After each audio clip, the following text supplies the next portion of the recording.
All right, here we are at Taupo International Motorsport Park in Taupo, of course, south of Waikato.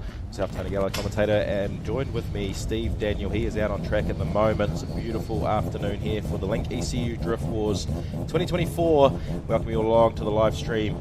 Thanks to Casper Transmissions, of course, Strom Wheels bringing you the pole shuffle yesterday and qualifying. We have got ourselves down to the top 8 in the main game battle at the moment. We have the 8 cars down on track, and we'll be joined live now down there to introduce to you each and every one of those 8 drivers. Have a quick chat to them with none other than Steve Daniel, Steve the Mouldy, down on track live. Unfortunately for you here at the venue, the PA system is not going to pick up that live feed of the audio, so if you do want to listen to those interviews, we suggest you jump onto the YouTube channel quickly, quick smart, the choice files to listen to these interviews. But down to you, Steve. Too far, go back. No, stop. We'll bring Potros down here. Sean, DriftWars 24 top 8. How are you feeling? Yeah, feeling good. Just it's a good fun event. I've done the first one and had a ball, even though it wasn't in my car. Again, this actually isn't my car just yet, so it's one of my friends we just pieced together in the last month. So it's a lot of fun and double duties with Pete Drever, so it's good. All right, let's just talk about what is happening next for Sean Potros. Got up Ross McEwen. Actually, me and Pete both got 20Bs up next, so let's see what this 25 Neo can do. And of course, the car's not here. You've got the missile. Where is the car? Yeah, so my car should be in Sydney now, hopefully. F-wheel time attack, so big jump for myself, so one of my dream goals, so yeah. Good luck over there, man. I'm sure you have some fun. Sean Potros. All right, let's bring up Ryan Perry. Ryan, top 8, brother. That's a good spot to be, but the top spot would probably be where you're aiming. Yeah, I'm going to try my best and get there, do whatever it takes, I guess. Who have you got to go through first? I think it's Matthew Brown. You can do it, eh? Surely. Yeah, with the power of the calendar girls on the roof, that's got to be a big part of it. Yeah, a little bit, yeah, definitely. You enjoying your drifting? Yeah, I'm loving it. Yeah, That's what it's all about, isn't it? yeah, definitely, yeah. Big summer season of drifting ahead of you as well, I'm sure. Yeah, I'll try, see if I can get there, but definitely keen on it. This guy's obviously saying he needs some sponsors, so if you want to get your name on a drift car, have somebody yelling out your name, you'd appreciate that, wouldn't you? Oh, definitely, I'd love it. All right, well, we'll go from one red car to a very psycho second red car over here, and that can only be Mr. Psycho JZ Matty J. Matty, how are you, bro? Good. What's happening, brother? You enjoying it out here? Yeah. What a cool event, what a cool track layout. Oh, it's awesome. Like, the layout, it's something different than what we're all used to, eh? So it's good. We all sort of feel like we're on even paths, but yeah, it's great. Who's your first one? First one, sorry? Who's your first one up in the 8? We got Corbin. Has he turned 12 yet? I don't know. I think he's 14, 15. What is he? 15? But yeah, I'm going to give it everything I got. He's an awesome driver for the age he is. You know, it's like he's been driving for years. But yeah, I'll try my best. We'll see. Well, the best of luck, of course. Matty J, the Psycho JZ. Well, that can be only one. Corbin Wilson. Corbin, man, aren't you going well in drifting, bro? Yeah, no, it's been good so far, eh? So ended up winning the pole shuffle yesterday, which put us in a good position, going straight through to the top 16, where we took that out as well. So that brought us here to the top 8. Man, you've done, was it 1 or 2 rounds? How many rounds of D1 did you do last year? Just won the final at Bay Park. How'd you go in that? I got, that's teenage years. No, we got to the top 16 against Keske and ended up running that one more time, which he ended up pulling that out, which was all good. But one thing is that, well, how old are you now? Have you turned 16 yet? Yeah, I turned 16 just after Bay Park. So you're 16 years old, you've already into competitive drifting. How cool is it to go up and compete against these guys and to beat them? You know, it's pretty cool. I'm just used to watching them on YouTube and stuff, but now to battle them, it's real cool. Obviously, coming into drifting, there's a way to do it, and one way that you've chosen to do it was via Medi, via the likes of Sky Zhao and his team. How important is that for raising the bar and actually introducing people into drifting? Yeah, no, it was the easiest way for us. It was a big travel because we live in Gizzy, so it's like a 7-hour drive up every week, and we want to drift, but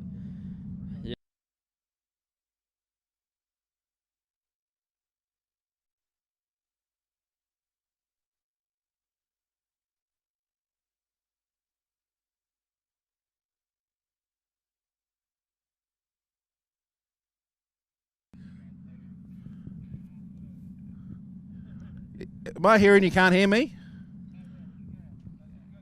We're good, okay. Matty Brown, hey brother, how are you? How's the truck going out there, man? It's like you're joining the big dogs. Yeah, it took me a minute to get here. I wasn't even expecting to be here. So yeah, I'm not even expecting to be in top 8, so it's good. Man, you are an amazing drifter. You should be expecting to be in the top 4, if not winning it every time. Don't let the head tell you what you actually can do, brother. Yeah, I'm starting to see that, so hopefully I can hold it together. Man, you always look good out there on track, and I'm sure this might be another day that we might see you climb to the top spot. That'd be a nice plan. Yeah, I'd love that. Well, there's only one way you can do it, man. I think you've got a pretty good combination here. I know you know how to do it, bro, so we're going to see. Well, why don't I talk to you at the end as a winner? Sounds good. All right, Matty. Good to see you, brother. The very best of luck. Who was your first battle? I was up against James Jeffries first, and then I went up against Pete Drever, and I think I might be against Ryan now. Ryan Perry? Yep. All right, man. The best of luck, bro, if anyone can do it. This man here can. Oh, the sound, the noise, the beauty of this man's voice. Hey, Ross, how are you, mate? Top 8, man. You got to be happy with that? Yeah, pretty happy with that. Yeah, that was the plan. Well, must be nice to have the best sounding rotary that's still in competition. Yeah, Adam who, eh? Oh, man, so how are you enjoying it? You're looking really good out there. You look like you're really at home behind the wheel. Yeah, we're just out here enjoying it, really. Just, throw it in, go for gold, and don't know, fake it till we make it, eh? Well, I mean, I don't see a lot of faking out there, man. I just see somebody doing it. 20B, man, it's just singing beautifully. It's the only engine in it. Yeah. Tony G would say that. Yeah, Tony G would say that. He's got a thumbs up, he agrees. Yeah. Well, the best of luck for you. I know that you've definitely got one commentator that is rooting for you today, and then there's Tony G. Yeah, thank you. All right, well, we've gone from Tony G, we've gone from Ross McEwen. Let's bring in Scotty T, all the way from Whangarei. Bro, how are you? Well done, you got to the top 8. What are you going to do to get to the top? Me and John are just going to probably ride our cars off, but it'll look good. It's going to look good. I mean, who does the work and like the fiberglass work on your car? Lauren, she's headed, and I don't think she's too happy about this battle, to be fair, because she'll probably have to fix both cars if they do have a doozy. But she knows how to? Yeah, she does it pretty good. I know John doesn't. He just has the name on the business. Just take the panels off it. It's going to be fun. Well, exactly. No, it should be good. John's driving the best he has ever, so it's cool. I've never battled him in a comp, and I know it's hard to battle when you're in his car normally, when you're in a comp. Exactly. I've actually done better in his lorry than I have in this Beamer so far, so it would actually be an upset if I win this. Well, I'm going to say the best of luck to John Atwood. Scotty D, everyone. And then there can be the last one in the 8. Old Camo Parts over there. Brother, how are you, mate? You can lean on it if you want. Just now put your hand on it. Don't worry, my car's going to lean on it soon. Just sit on it. You reckon, like? Yeah, just sit on his car. Oh, all right. I mean, it does look like because you'll be fixing it if you break it. So, probably not. My worker will be, but she's looking as well, so she'll be great. She'll be rapt about it. Scotty said that car that you're in does better than what he's in, and he's actually really scared. Yeah, he should be. It's a Barra, and his is a 2J, so we all know what's better. I've already beaten 2Js, so let's see if we can make it 3 for 3. Well, see, I am such a disliker of RBs. I'm okay with that, bro. That's all right. We can go the Barra. Look, best of luck for you, man. Are you excited? Yeah, rapt. Can't believe I actually made it to top 8, so car's a bit worse for wear. So, but yeah, go out there and see if we can rip some more panels off. Rip some more panels off, because I tell you what, if he's going to rip the panels off, he can fix them anyway. That is the top 8. This is DriftWars 24. The show is about to begin. All right, let's go back up to Tony. I'll see you shortly, buddy. All right, so that is the top 8 here for the Link ECU Driftmaster. We take a look through track 3, the club circuit here, outside clipping points. There they are all the way through. They're going to hook off to the left-hand side. There's the outside clipping zone there to the bottom of the screen. Then we go into the hairpin, and you can see the little painted dotted white lines all the way around the outside. Outside clipping zone once again here for a Choice Events Drift competition, and what it does is open up for the chase driver for extreme close proximity. They head on back through past pit lane entry there for the club circuit, another outside zone. This is Ra Hater's judgment section, and then finally as well for another yet again outside clipping zone. That is how they will make it through the club circuit here at Taupo International Motorsport Park. An absolutely picturesque shot from our drone camera there. And of course the live stream today brought to you by Casper Transmissions. We do apologise to those who are here live at the venue for the lack of audio from those interviews there with the top 8 drivers. Of course, running through those top 8 drivers. Once again, on the left-hand side of the grid, the first battle of the top 8, we'll see Corbin Wilson up against Matty J, John Atwood up against Scotty Dinsdale, Matty Brown up against Ryan Parry, and Ross McEwen up against Sean Potros. And before we get to the top 8, of course at DriftWars, if you do get knocked out in your first battle or your second battle, we battle all the way through. There's 26 drivers present today. And we look at the next event is the bottom 16. So these guys are fighting for 17th, 18th, 19th and 20th position essentially, all the way through to 24th. Johnny Burns up against Trent Albranch, Matt Kitto against Daniel Krinkle, James Jeffries up against Matt Kwok, Cameron Welch up against Daryl Turk, and another couple of drivers that we'll see out on track as well. Battling that lost the first couple of battles will be Pete Bassett and Damon Pinkham. Now keep your eye on Damon Pinkham. One of my favourites here this weekend actually. He's in an LS-powered BMW E30. Not really set up for drifting traditionally, but he's him and his father and Shitbox Nation team have got together. Check them out on Facebook. And if you do want to catch those interviews from earlier and you are here, make sure you head along to the Choice Files YouTube channel. G'day to those of you who have joined us online, and here at the venue we do hope you're enjoying the afternoon. The drifting is about to get hot and heated. It is the Club Circuit drift competition here. Thanks to Link ECU, Casper Transmissions, of course, Thrash Garage, Mick Farlin Autos, and Strom Wheels. Massive congratulations. A little throwback to yesterday. Corbin Wilson qualified in 3rd position. We ran through pole shuffle. He battled through the top couple of qualifiers to grab number 1. In the meantime, we'll shoot to a quick ad break, and we'll be back with you very shortly here at Taupo International Motorsport Park. October 4th to 6th, come join us here at Taupo International Motorsport Park for the Casper Transmissions Carnival.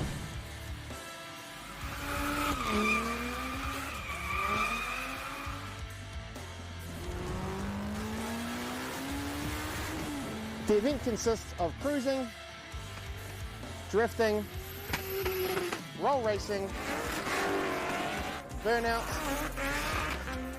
show and shine, and grip sessions. If you want to bring your ride along, make sure you head to choiceevents.co.nz and grab your tickets now. Oh, there it is, coming up next, Carnival. Looking forward to that one. I'll bring a couple of cars down to that, I'm sure. If you did miss that ad and you are here live, make sure you come along. Choice Events Carnival is the next event on the Choice Events calendar for all makes and models. The wind's picking up ever so slightly at the base of Mount Tauhara here at Taupo Motorsport Park, the Club Circuit. Been excited for some time now to see a drift competition. And the action out on track very shortly will begin once again as the first couple of drivers make their way, all the team. And I'm joined back here in the commentary box with Steve Daniel.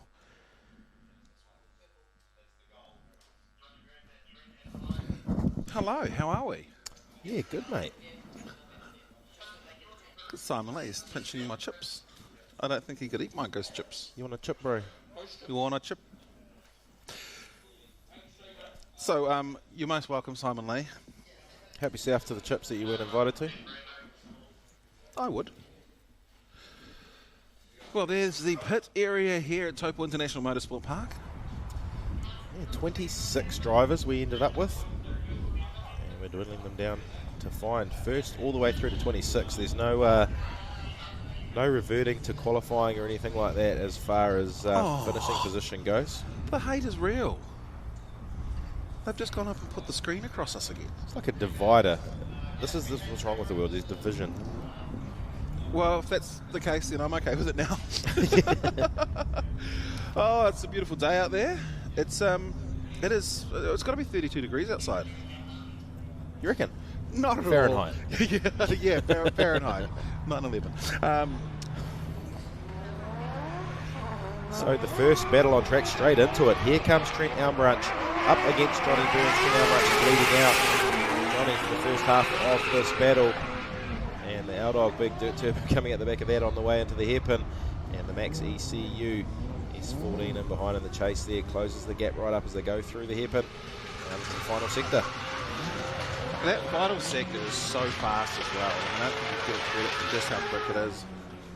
It's, the track looks good. There's not a lot of rubber down. I don't even know if the boys even bothered touching it, but I guess that's the difference between not rolling off the rubber and and with the semi-slicks. So as we mentioned earlier, if you tuned in earlier on, this is a 235 radial competition, so no semi-slicks. Yeah, just radial tyres only, which I think is cool. I mean, at levels, you see the likes of Ross McEwen and Adam Davies. I mean, Adam Whitehead's often competing on the 235 radials anyway, but you know, these guys can get a chance to go up against, or give the chance of the likes of the other drivers to battle against them. So some pretty cool names, and some, if you will, you know, mentors and people that they look up to, they get to battle against them in the likes of this competition. I'm excited to see how far Ross can get through. Ross McEwen, he's a great guy. I think I called it. I did call it at the start, though, didn't I? No, that was me. You called Jason Wu. Oh, here we go. I think. Fine rewind. Oh no, you can. Audio. Can't rewind. Oh, you can see rewind live TV. All right. Well, there's the first box. So we'll see the lead driver's got to come in and initiate from that point on. You'll see them move to the right hand side and then enter into a straight. I'm not sure what's going on there with Johnny Burns. I think Johnny just got burned. Ah, nice. I like that. Well, he's definitely got that car going to the max. Maybe he has some ECU problems. Well, he's definitely no problems now. What happened there? He fell asleep. Yeah, I'm not too sure what. Quick look at the delay. No, I missed it. Too slow. Is there an after party tonight? It sounds like he was asleep. He must have had a before party.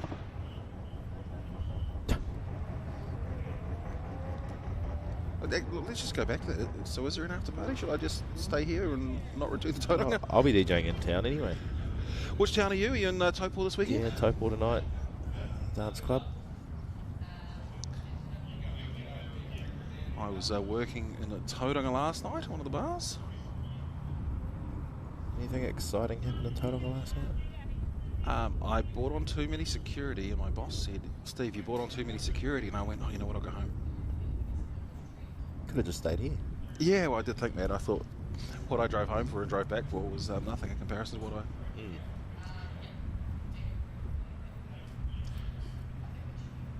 So the next one should be, is it Daniel?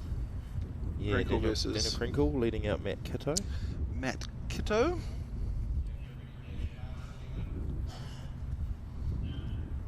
Just pop the link up on the YouTube as well if you do want to follow the battle tree. We're up to event number 38 as we find a winner in the battle between Trent Elmbranch and Johnny Burns, and the win goes to Trent Elmbranch.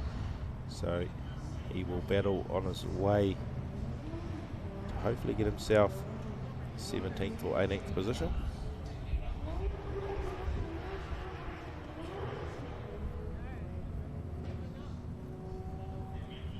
Trent Elmbranch will still battle for the spot of 21st through 24th. So still a couple of battles for Johnny Burns.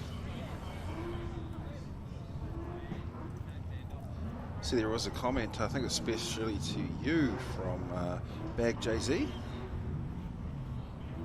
Can somebody give... Oh, Anax Mully, a good old tug for him.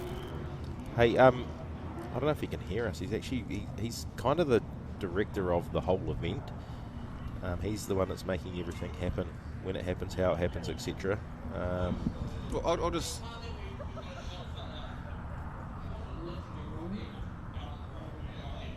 Man, they're loud. I'm glad that they put this divider up. Division's a wonderful thing. Yeah, it is. I agree. What's happened now? So, I think we saw Kitto drive away from the... Oh, I don't know. Oh, so... Oh, that is Kitto.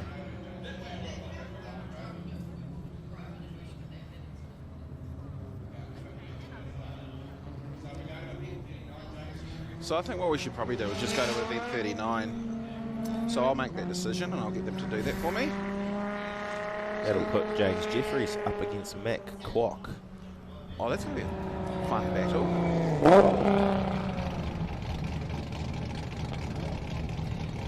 So Kitto makes his way back to pit lane. Maybe. Oh, okay. We'll Right. see if we can't. Here we go. James Jeffries leading out Matt Kwok. And big angle from Jeffries. Oh, Kwok is... Oh. What's going on, boys? James Jeffries, I'm going to go back to what you told us about there, Steve, in the last battle that happened to, is that James, he led him off, didn't he? Yep. Yeah, Jeffries just washes wide and Quack's using him as a mobile clipping point, essentially. So there's a combination of things. If we're going to look at it that direction here, are we going to... No, so it's just, this is the... So as Jeffries has gone out and basically washed the rear into the marbles, when you pile on angle, you actually stall up the car. So that was, if you looked at it, it's probably... James Jeffries leading out Matt Quack. And big angle from Jeffries. Oh, Quack is... Max coming on there with a lot of pace too, but... What's going on, boys? James Jeffries, the good news, if to take anything from that, is that Max used to that sort of contact in a race car, but drifting's probably not the place to do it. It's more when he was in a super stock. Yeah, so it wouldn't have hurt at all. I mean, he went backwards in. Oh, look at those. Look at Tom's lines in the grass. That is a man. That's the mowing strips we spoke about earlier. Yeah. They're so good. I bought myself a real mower. You know what they are? Yeah. That's like what your granddad had. The yellow ones. Well, oh no, like a push mower. Yeah, like it's like bladey. $5,500 worth. But I told my wife it was only like $1,500. Is Vicky watching today? Oh bugger. So it's $1,500. Yeah, $1,500. Yes, it's beautiful, and that's what that does. Is it electric or is it? No, it's a big petrol thing, and it's got massive, weighs a ton, and it just pushes there, and it slices the grass beautifully. And quite a few motorbikes just tuning up the highway there too. I thought it might have been one of the local motorcycle clubs, but they're going way too slow, and they're not riding 2x2. So, well, what's the go here? Looks like we're going to go up and see another battle coming out onto track instead. They won't be released from the line because there's still a ute parked there, but no, making his way to the infield, so we'll get ready to go again. So is that the Crinkle Kito battle? Those chips are good. All right, here we go. No, I'm watching a different... I'm watching something else. Let me just put that down. Have you done that bit yet? I have. All right, here we go. I believe that's Kito leading out. Yeah, that's Jeffries. Crinkle. Is that Kito and Crinkle? Yeah, that... Oh, yeah, okay. Is it? No, that's the second half of the battle. That's Matt Quack. And yeah. It is too. So they both just sent it.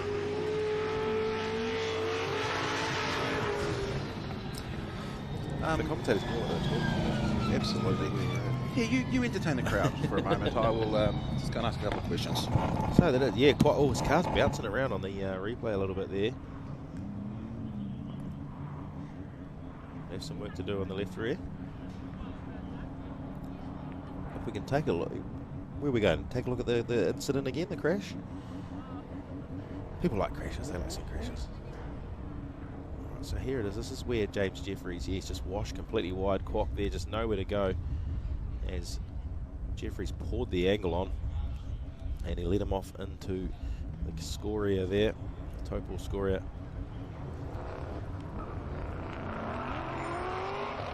So Steve, he's got some information for us there on which way the judges see who ended up going. Meanwhile, actually better go on track. Well, Cameron Welch up against Daryl Turk. Yeah, go the chicken man, Airfine Turbos. No making around on the track here. Cameron Welch out there in the Laurel up the front, and Daryl Turk and that V8 powered FCRX7. So I was talking to lunch and break, and he said to me, "Oh, Steve, I suck." I said, "No, you do not. You're out there doing it." He's driving. He's actually driving me. He's driving. Yeah. He needs to bring the diesel one out. I reckon that if he put a 13B turbo at minimum back in that car, it would be way better. I think if he just went for the diesel one.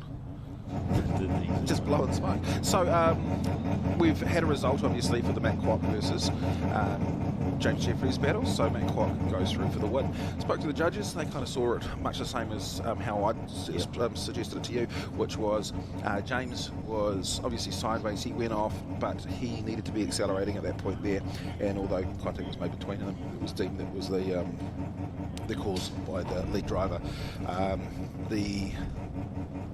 And then, of course, because this type of drifting with DriftWars the judges judge their sector.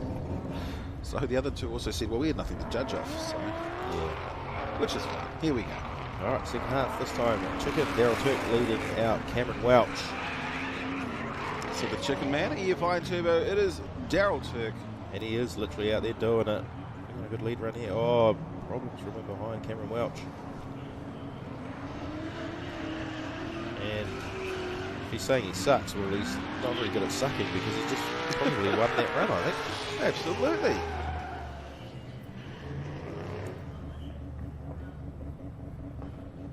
Brody Knowles will be next. Who's he got?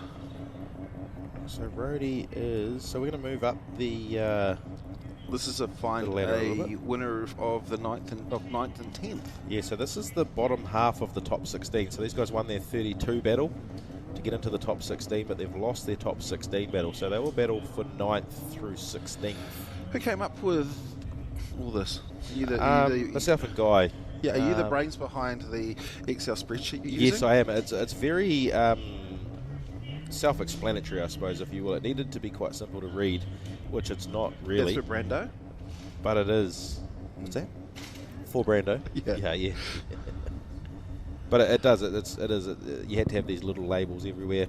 And there's even a colour code down the right-hand side there, so you can see where we're at. We're at event 41. So you know that you have to jump to orange, and then after this, when we get to event 45, you're looking for the green squares, and you're looking for white squares. Oh my gosh! Yeah, do you like that? Did you actually notice that? You are an overachiever. Some years ago, I built this when we had the concept of making DriftWars. Well, actually, back then it was the Choice Drift series. Commentated that, which Mad Mike Wadette was once signed up to do before COVID ruined everything. Mossy's outside. Hello, Mossy. We love Mossy. We do love Mossy. Everyone should check out Mossy's page. Snaps by Mossy.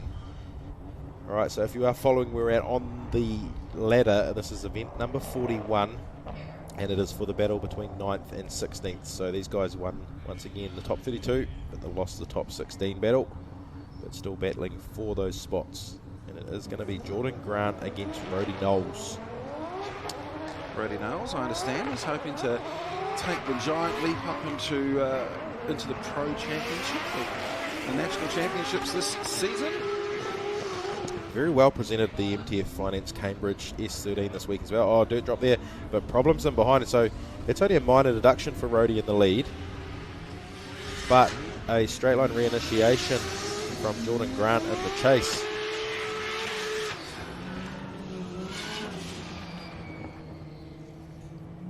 So I guess we'll look at what you would have thought. So Rody put a wheel off, which is what it is. He's, I don't know, chase driver's gone up and put a couple and straight lined out of there. The judges obviously have their sectors, but did you mention that if they zero, or what we would refer to as a zero, that this is zero for all sectors? Yes, yeah.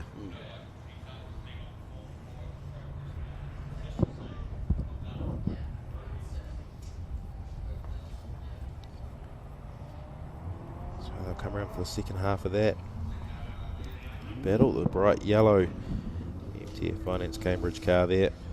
Shout out Justin Patterson, he's out there on the tools this weekend for Rody, I believe. My wife messaged and she said, I've mungied on that track. Oh, she's done a mungie before? She also reminded me to be nice to Simon Lee. And Josh Merritt actually is in 32 degrees. He's in Vancouver at the moment. So my wife, she's only ever been with one drifter on track. Who was it? Well, there was a conversation between, I think it was Fang, Cole and Darren Kelly and that, and they said, oh, I think you've never been drifting before. We'll come back to this after. It's a great story. Okay. So Jordan Grant leading out. Rody Knowles there. Good clipping zones there for Jordan Grant, but Rody Knowles right there. The proximity's pretty good. It is real good for him through the hairpin as they make their way into the final sector of this 3-sector drift circuit. As Rody's right in the pocket, comes through the finish. That's a solid chase run. What a chase run from Rody Knowles. So my wife was talking to about 12 years worth of like D1NZ champions, and they said, oh, you've been for drift before? And she says, yes, I've been for one. And I said, oh, who? And I don't think, maybe they said, do you want to come for and ride passenger in my car?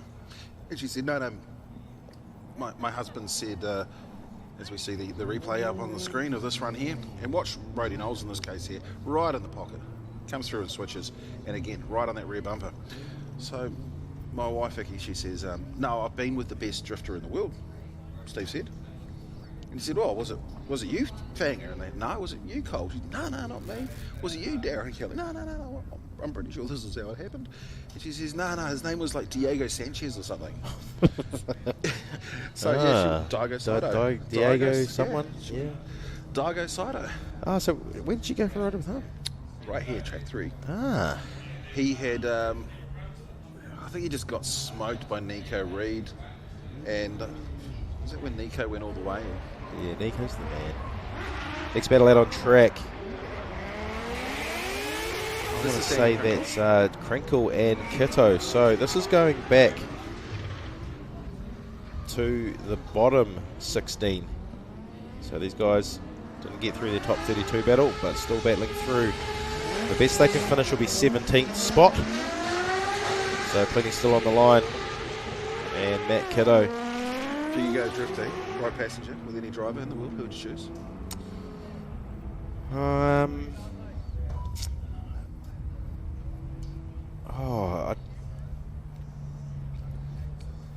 I've been for plenty of rides in drift cars before, and I'd like to say Mike Woodhead. I've been for a hoon with him before. I'd actually probably like to go with Benji in the 6 rotor. I haven't been in that yet. Okay.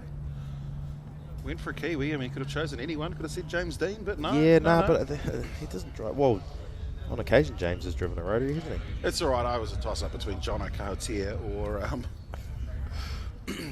As far as skill level goes and just outright talent, I think Sam West.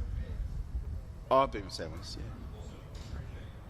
yeah. We didn't get sideways. I had to growl him the whole time. That was on the street cruise in Tauranga. Oh, yes. I don't think Sam's actually watching anymore, is he? He watches all the drifting. So Kurt told him he wasn't allowed to work on his own car, so he's working on Kurt's car. What's he doing? Plastering it. So choice events recovery ute there. Picking up some debris off the track. Of course, the live stream today brought to you by Casper Transmissions. And these replays brought to you by McFarlane Autos. Shout out to Kenny and the team at Rotorua. McFarlane Autos. There, the slippery deck. Oh no, McFarlane Autos. That's Kenny, yes. So that's Sandy Donohue's, that was the name on the side of Donohue's car, wasn't it? Yes, it was, yeah. And Donohue actually drove the Laurel? He did, yeah, that was owned by Kenny for a long time. Saw Andy earlier on, he was out in the heat of the Central North Island.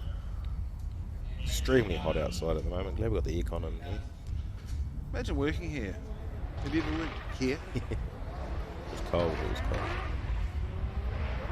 All right, next battle, second half of the Krinkle Kitto one, and all sorts of trouble going on there. Very messy from Kitto in the chase position, and it's just summed up the day that Matt Kitto has had. He's not uncommon with the club circuit here at Taupo International Motorsport Park. Of course, like we said, they battle all the way through, and it won't be the last we see of Kitto. He will go down to battle it out basically for 21st, 22nd, 23rd or 24th. That will be with Johnny Burns, James Jeffries and Daryl Turk. So he's going to move against Johnny Burns, is that right? Yes. And then James Jeffries versus Daryl Turk. Here's a fairly choice replay brought to us by McFarlane Autos. Hey Brandon, while we've got your attention, just come over here. I need to give you a mullet a little pull for someone. Yeah. So there it is. It's an actual pull. I don't know if any video footage is So it. Bag Jay-Z said, can someone please give Anux, Mully, a good old tug for me, thanks. So Bag Jay-Z. Yeah, there we go. I'll tell him to get that Hilux sorted for Carnival. Was that a call out? You're calling him out. Oh, okay, here we go. So what have the Bag Jay-Z's cars been in the shed for 20 years? I thought it was longer than that. Connor, speaking of where's Benji, Benji was entered. I believe that he had to withdraw for not too sure what reason actually.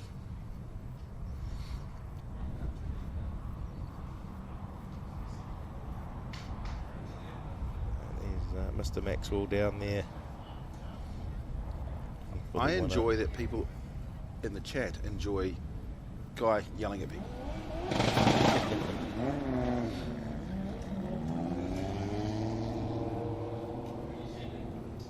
So the win does go to Daniel Krinkle. As Kato will move down to battle Johnny Burns. Straight to the action. Who's out on track next? Jason Wu versus Connor Halligan. Connor, as usual, he parked his car up. What was that? Oh, Connor, he's having steering difficulty. Just for the record, in Connor's defence, this is his practice car. It's not the pro car that he's... It's the pro car. I will tell everyone it's the pro car. Well, I don't want to be wrong, because I said that's his pro car without stickers on it before and made myself look like a dick bigger than I normally do. It's okay, I'm in broad shoulders, I don't care.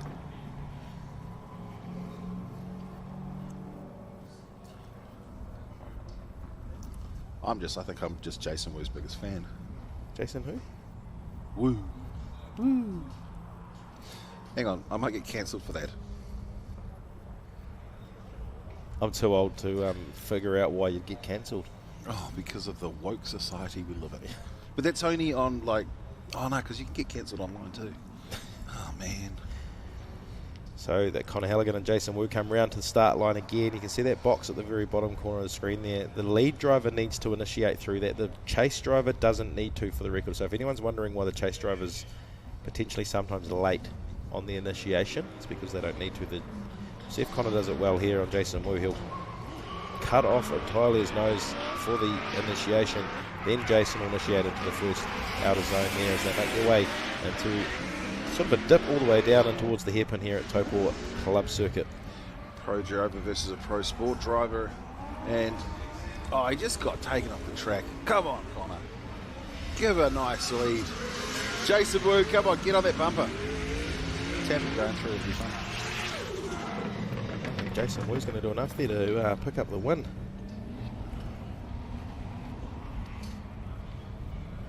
Take a look at the replay there. Good clean first half of the run here, both these drivers. And Connor Halligan throws it into the hairpin and just washes a little bit wide in the latter part. Actually, both of them, Jason's followed him off. Got on the bump stops, on the lock stops. You can actually see the car come through and then it just bound.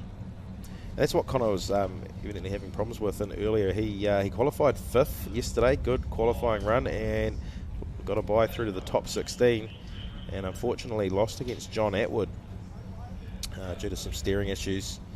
And he's in there, big smile on Connor's face. He loves drifting, doesn't he? Just in general, the Taupo locals here. He loves everything. He's the happiest man in drift. He is very friendly as well. I don't think I've ever walked past Connor without him saying g'day.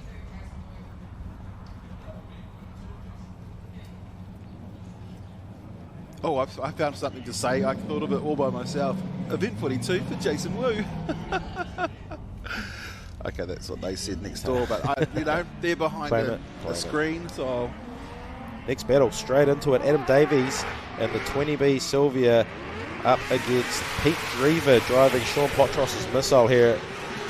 It is Tauranga versus Taranaki in this battle.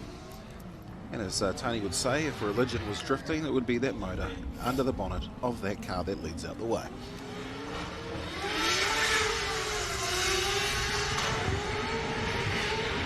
I just had to stop and admire and listen. I don't know why we're not opening the bloody windows when they come through. Like, you and I literally just stopped so we could listen to it, eh? Yeah. Didn't okay, want to next time when Ross comes through, because Ross is coming through soon in the top 8. Oh, we'll hear him a couple more times, eh? Yeah. So Pete Drever, he quite literally has a couple of, as Brady Gopeth put it, new inspection holes either side of both sides of the block in practice earlier today, and the nice relaxed rules and regulations around the choice DriftWars format is that the rules that we make them as we go sometimes, and if Pete wants to jump in Sean's car because Sean said, here Pete, have my car, the answer is yes. We just want to see drift battles. So Pete Drever there, very unfamiliar S14. He's obviously used to the S13. He's campaigned for years and years. Let's see how he can go, leading Adam Davies in that 20 powered. Running on the 235 radial, so a little bit disadvantage to what Adam's used to. How many cars did Adam bring with him this weekend? Just 4, maybe 5? In the Just back the of his one, truck? actually, Oh, I wow. believe it or not, so I'm told. So I bet he just trailered it down, eh? He didn't bother bringing the big truck and trailer? Absolutely not. The truck is here. Beast of a unit, that thing, isn't it? I don't know how they got it here. And look at him go. look at that proximity and angle from Adam Davies to finish off the run. So, And I don't know how the truck got to Taupo, because Rex is over. I think he's in Australia. So if he's in Australia, who's driving Rex's truck? Because no one's allowed to touch that truck. well, someone did. Someone's in trouble. So look at the proximity that Adam Davies puts all over the back of Pete Drever here. A little bit of handbrake into the hairpin and hard back on throttle. Judges spoke about the amount of handbrake actually that's used on the club circuit here at Taupo International Motorsport Park. Club. Yeah, the track 3. It is track 3. It's always going to be track 3, isn't it? Well, I mean, to the oldest of old timers, it's going to be track 1, isn't it? I don't know. Oh, yeah, true, actually. I wouldn't know. I'm not that old. I'm too young to remember. I just got to ask, what was that? That you guys literally chucked a wipe on there. I've got to talk to the broadcast team. Like, just from a professional standpoint, okay. What they do? I missed it. Some broadcast has a couple of things that you never do. Yeah. Go and cut shots and give you that same hideousness. So we probably need to see this. Hang on, we're live action. We're going to cut to camera 2 or 1 or something like this. Okay, there we Oh, go. we've got Adam Whitehead out on track up against Weta Takaki. Down to the hairpin they go. And look at the proximity from Whitehead. Whitehead, he's got every girl's favourite sponsor, Plan B, on the side of that car there.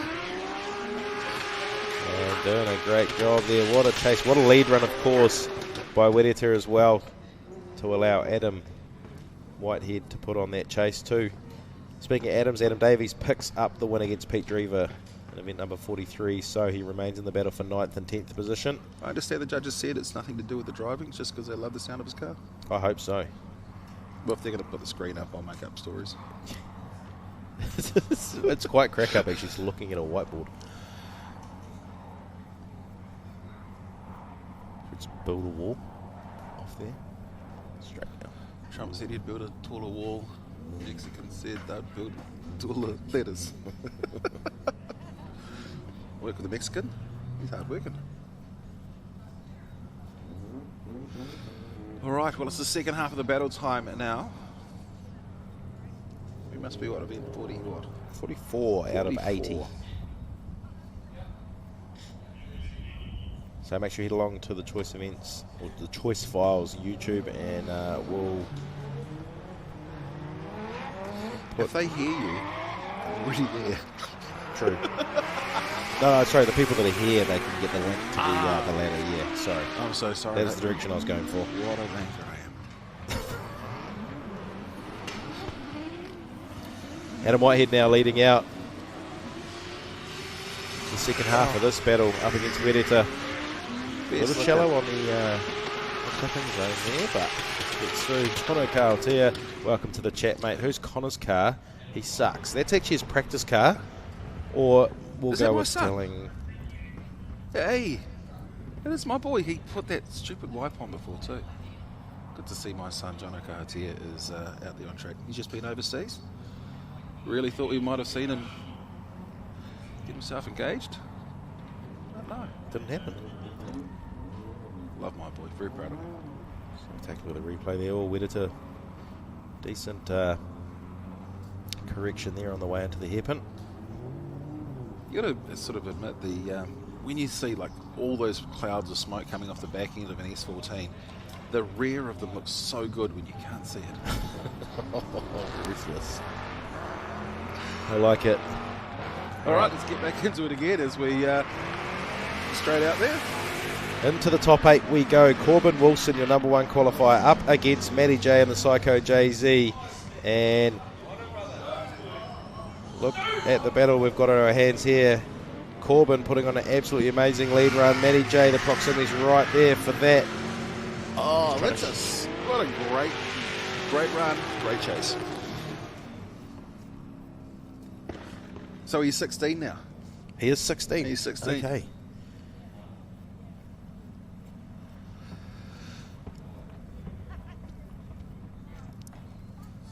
So the top 8, this is the battle for the championship unfolding on the left-hand side of the tree. Do these guys go any from here? You just keep on going until you find a...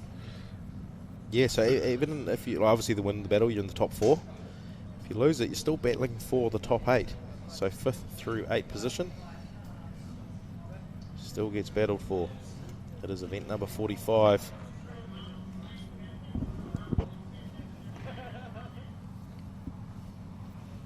So it'll be Matty J's turn to lead out Corbin. And Corbin has been driving extremely well all weekend, as has Matty J. Down to nitty-gritty, would you say?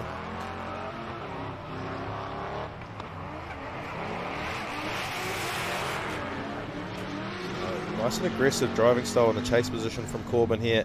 Matty J putting on just as good a lead run as Corbin's been putting on. And Corbin is right there on the door of Matty J as they come through the hairpin and out into the final sector.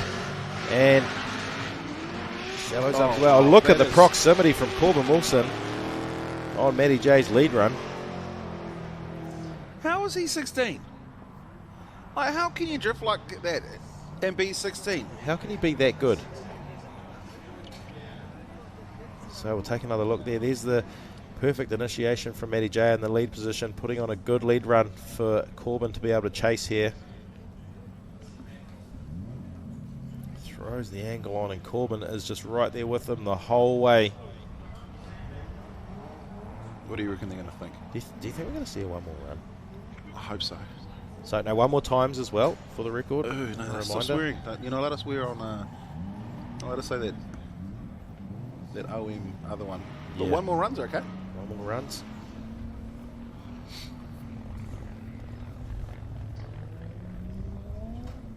Oh, my boys just said, mentioned earlier, just seen in the chat, leap year is when...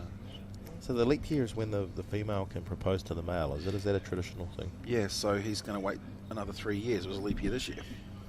She missed her chance for this time around. Carla.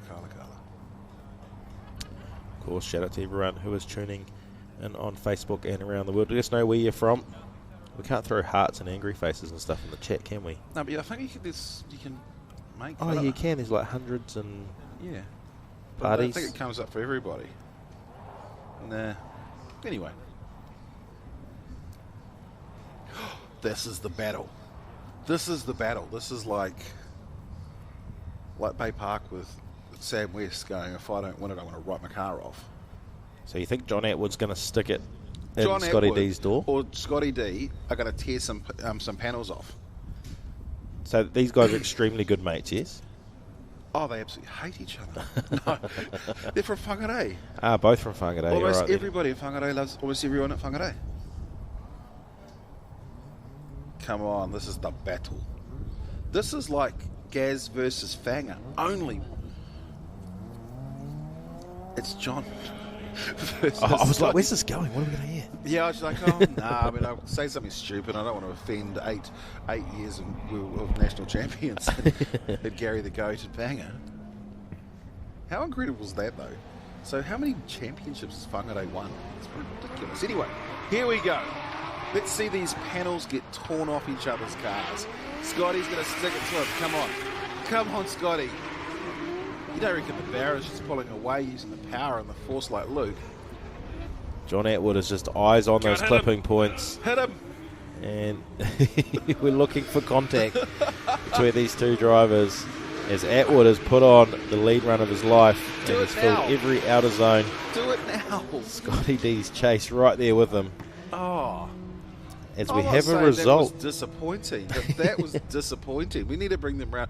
Okay, who's sent us it to lead now? It's going to be Scotty leading. And he's going to go down the end and just drill him. You reckon it's a straight liner? Yeah. Speedway styles. The straight lines are good. Speaking of Speedway, the result from the first battle of the top 8 goes to the mini-stock driver from out of Gisborne. Corbin Wilson takes the win against Matty J. Through to the top 4. Matty J will go down and battle for 5th, 6th, 7th and 8th position.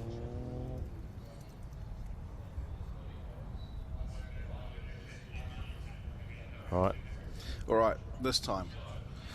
Come on, John. We're looking for contact. Am I right? We're encouraging it. Sam West is here. He's straight in the chat. I want to see some contact too. Hearts for the contact. All right, come on, John. John Atwood, don't even take the turn. Grip it. Okay, there's a chance down here. He's washed out too wide. Comes through the switch. John Atwood, he needs to go through and hit Scotty D. Hit him. Oh, you had your chance. You threw it away. He was too nice. OMR. OMR, you were supposed to say. In fact, one more time. Let's get them to do it twice. The first time I've called that. I was just going to say the first time I've ever. Can someone grab a snippet of the audio here? Broadcast team, we need the. Did you hear that? Steve Daniel said, I want a one more time. I want that audio, please. See, this is his chance. He's coming right up there. He can see this opportunity, and he bails out when he could have smoked that rear guard. He could have taken the rear. The panels could have been torn off, and he softened up. John Atwood. Called out. Like, but don't get me wrong, Scotty D couldn't even catch up with his one, so they're both as bad as each other. Go Whangarei forever. Back on track, Ryan Parry leading out Matty Brown. Here it is, the next battle of the top 8 here at the Link ECU Drift Wars. Of course, the live stream brought to you by Casper Transmissions and Ryan Parry. Oh, look how shallow Matty Brown is. He's got himself into a bad position here, and that's going to maybe be advantage to Ryan Parry. Oh, another mistake from Matty Brown late in the run as well. Oh, so big advantage. Just the bobble. The bobble.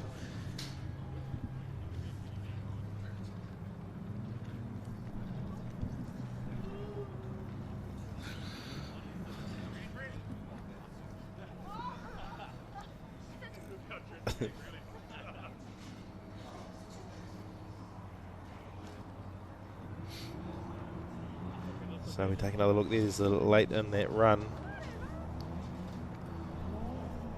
Thank you. Matty Brown just has problems. My director said, if you're going to be a clown, Steve, I'll be a clown too, because he knows that when it comes to making TV, I might sound like a dickhead, but I'm like, don't mess with the process. He's just doing like these stupid transitions just to upset me. I appreciate that.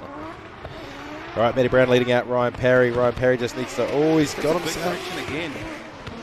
So Matt Brown pours on the angle, smokes pouring out the guards there. A nice bound. We talked about Drift Wars. That car looks like it's been through the wars this weekend. It's been the detriment of James Jeffries in the door of that one. And is Ryan Parry going to do enough? No, he's fallen off.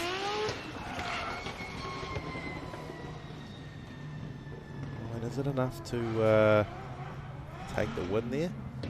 Official result through Scotty D against John Atwood. Scotty D does take the win, so Scotty Dinsdale. Actually, it was almost Matt Brown in the lead position there. You see in the replay on initiation. I'm not angry, I'm just disappointed still.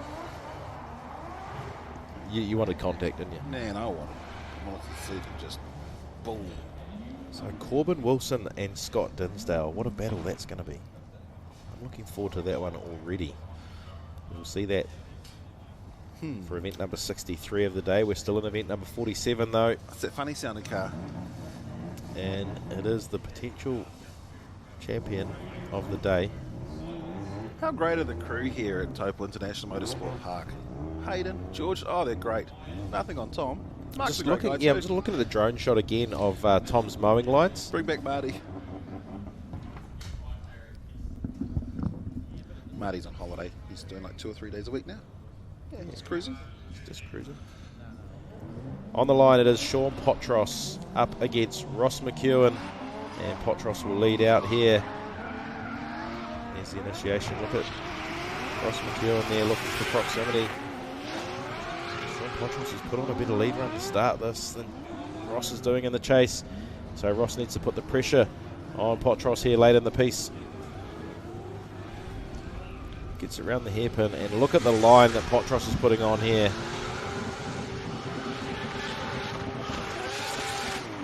Screaming 20B. Just love it.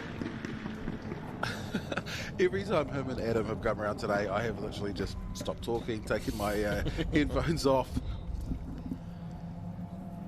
So we take a look at the replay there. Sean Wright out filling that outer zone. Ross McEwen. Slight adjustment to start for Ross. Yeah. It almost feels like the FC finds it so effortless to actually transition into drift. Yeah, well, I guess the hard thing here is the underpowered Sylvia that Potros is driving this weekend. Of course, they're all on 235 radials, so that's the game change or the evener. But the amount of power that Ross is putting down versus that Sylvia, I'm sure, is very different. Take a look back at the Matty Brown Ryan Parry result. Went the way of Ryan Parry, so he is through to the top 4. He will take on the winner of this battle. Matty Brown will go down to battle for 5th and 6th. So Ross McEwen's chance to lead this time. Potros right there on initiation. Going to stick that Sylvia on the door. Can Ross McEwen drive away from him in the RX-7? Let people think and see, make their own decision. Just shut up. Let's just listen.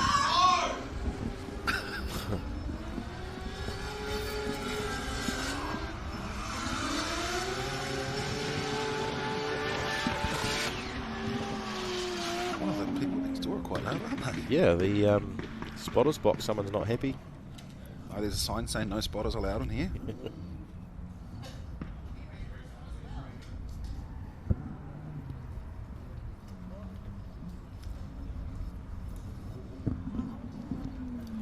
Tell you what, this is a good shot here. They're all Naki fans, aren't they? They are Naki fans, but look at the Strom wheels on the back of that RX-7. I actually really like those wheels. I'm going to put a set on my FC. Decided. Sign me up. How many cars you got at the moment? 11, 12 It doesn't now? matter. It doesn't. I don't know. I don't know. Sometimes it's some things are better off left unthinking about. Like the amount of money I spend playing poker. That too, yeah. See, the pokies just, I can't use the word, starts with A, R, I mean. They just rinsed me. It was $100 gone. Meanwhile, Adam Davies is just pulling the money at the other one.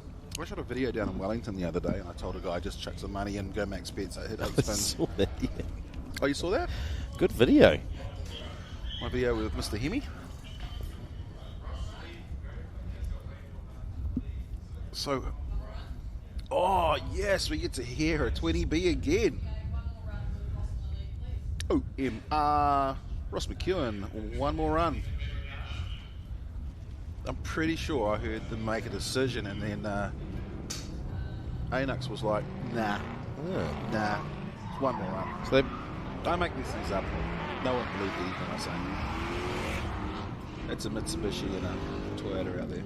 Yeah, so we're going all the way down to the bottom now of the tree. This is Pete Bassett, the coolest stance out there today, that Laurel with the Eclipse on the front, up against Damon Pinkham in that E30 BMW with the LE Senate. These guys are out to have a bit of fun now. They're down in 25th, 26th. So this is a bit of an exhibition run, if you will, for event 51/52. No result needed, essentially. It's 52 out of 80? Yeah.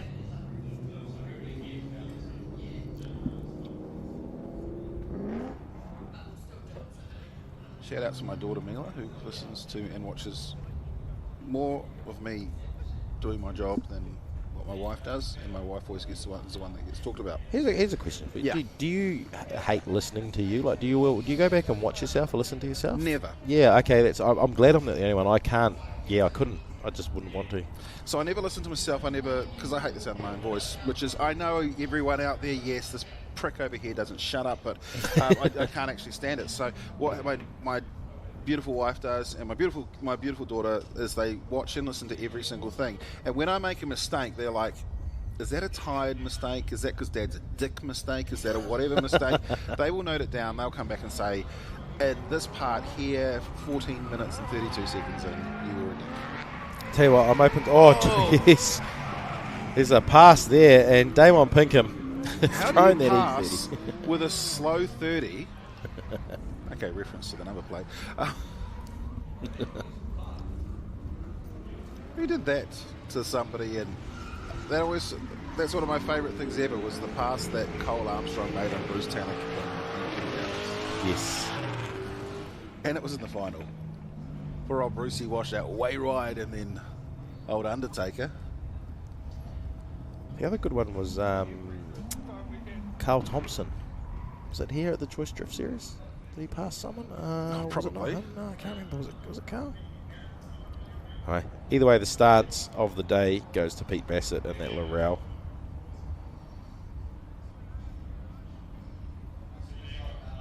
So, as they come through, I don't know if you'll see it with the replay, but on the right-hand side is the Link ECU tent. There's a black tent next to that, and underneath is a very beautiful-looking 180 that you say lovely things about, and then it wrecks. Oh, does he turn? Yeah, I did see Russell actually down the pits. Russell there. So it's a little bit windy here today, and his car's been parked under that easy up. Did it get scratched?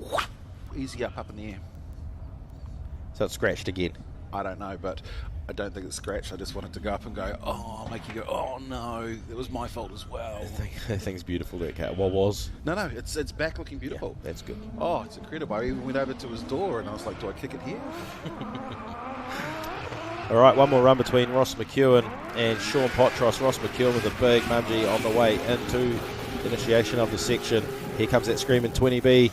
We will just open the window and look and listen.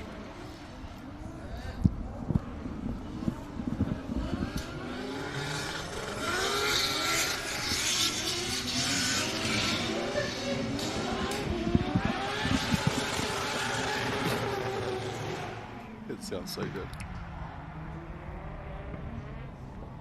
I honestly didn't just put my headset out the window so everyone else could enjoy it, honestly. I can't fathom that. I love Sean Potros to be death, but he straight lined and got a 0 out in the chase, but I can't see how it became a one more run. After the second pass, too sure it's gone him over there. Simon Lee, I think. We'll blame Simon. Well, I'm not going to blame Ra. Yeah. That seemed like a nice guy. So I'm blaming Simon. Sorry, Simon Lee. His name actually isn't Simon. It's actually just one word. It's Simon Lee.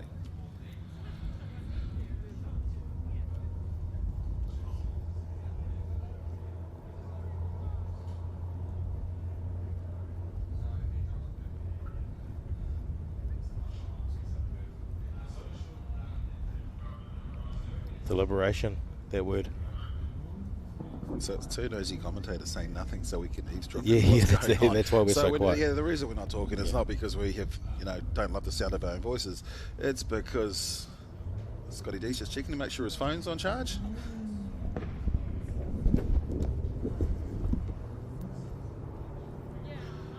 It's so unprofessional to try and during the director say that again. Because I have no idea what I just got sold in my ear.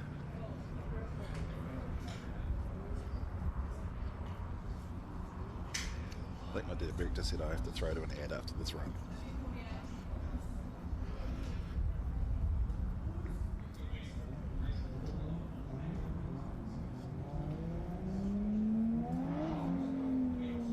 All right, well, we are ready for the next battle.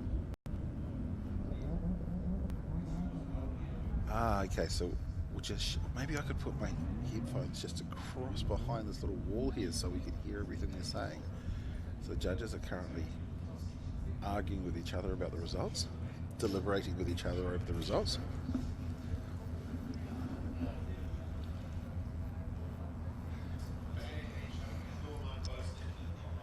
So there's now a huge fight.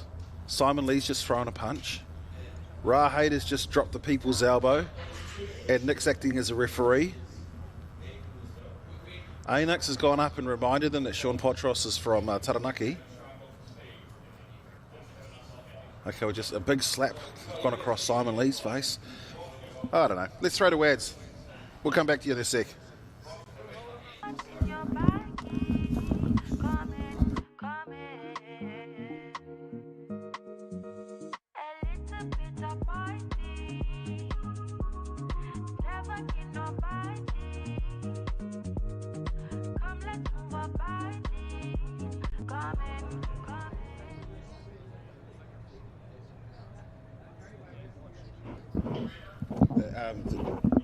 So I couldn't see anything, so I just had to guess what was happening there. So in mine, there were like power bombs and people dropping elbows on each other and massive fights.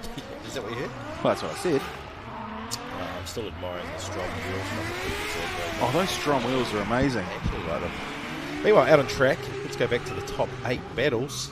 And we have... No, not top 8. Oh, well, there's Johnny Burns in the chase position. It must be... Who is it? Kitto. It is. Matt Kitto.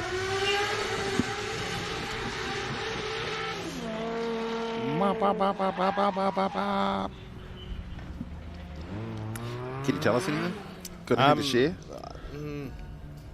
They disagreed with you, eh? I just asked No a one question. saw. I asked a question and I got the answer I didn't want to hear. Okay, so this is what I've learned from many years in this, is never ask questions, always make statements. Yeah, I asked a question and I just wanted an answer and I didn't get an answer. Oh, I was like, I chose not to see that storyline. Yeah, man. If you actually they wanted to go one more run again, but they can't because that's not the rules, you know? And they're talking about time. There's plenty of time. Let's make it one more time then. If you can't give them an OMR, give them an OMT. Yeah, just rerun second the whole time. thing. Second time. And we'll call it a rerun instead 12 of one more years. time, so it's not a one more time. Yeah. If we can't give them an OMR, what about a OMT? I'll support that one. Go on, give them a one more time. Next person on the comments to say agree to an OMT. STM agrees to an OMT. Wow. He's done it again. He said it. If they don't do it, I'm going to start a picket line. Here comes the second half of the battle between Johnny Burns and Kitto. Johnny Burns leading out this time in the Max ECU S14. And behind, big handbrake drag into the hairpin they go. And cool battles all the way down. This is for 21st through 24th. They're still battling for. So, not a good day in the office for them, but they're still here battling it out. Very much better than we are.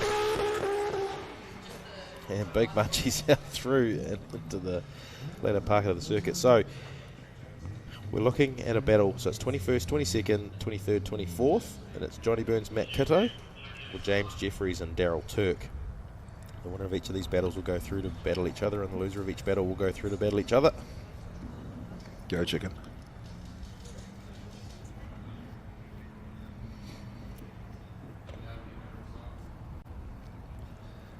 Have we got a result from that top one yet?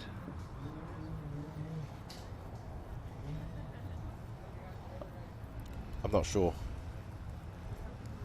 Just waiting for the update.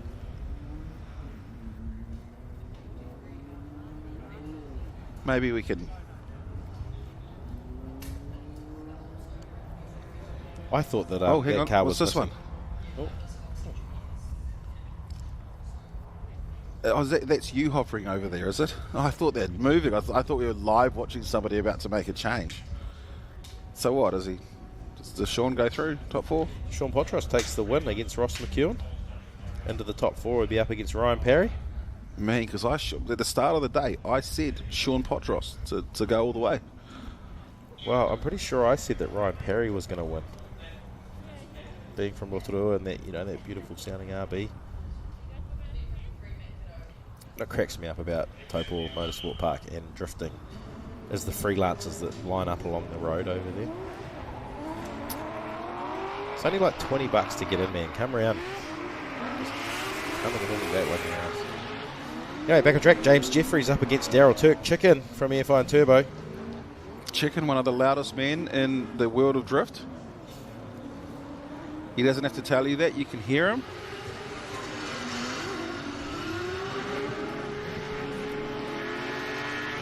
So still down in the bracket of 21st through 24th that these guys are battling for.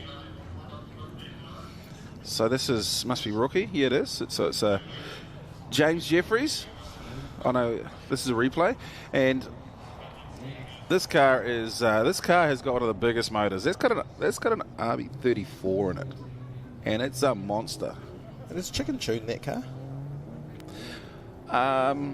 Just if we say it on the PA, you'll be able to hear Chicken's response from his note. Mossy said yes, Stevie, he does.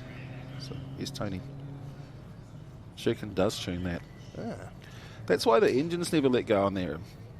Just everything else, a poor bugger. Just, got a couple of wall kisses. All right, here we go. This is the Chicken's response. Oh, look at the speed of that FC. Oh, he went round the cone, and there we go. James Jeffries has made a pass. Oh, what's gone on there? Up to Bird. Have you always wanted to say that on live TV of some sort, or have you already done it? That's good. I just look. Do you see how he just went around the outside of that cone? Now, because I don't know how they call that, because that's called awesome.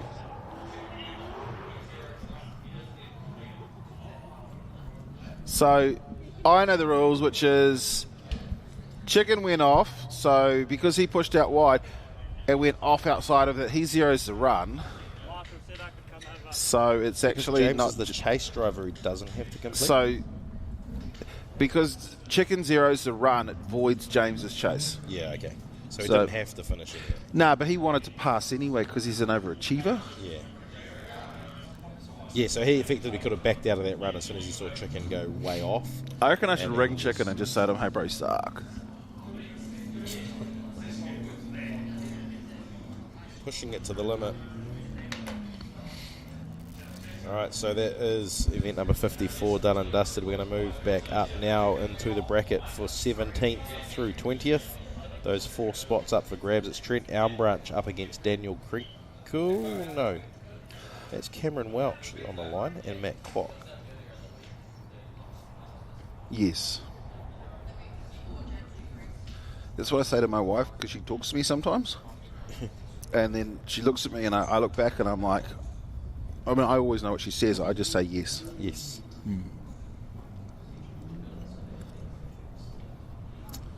Bit of recovery you out there. The boys doing a good See job. Simon Lee, he's just going through. Gosh, he's such a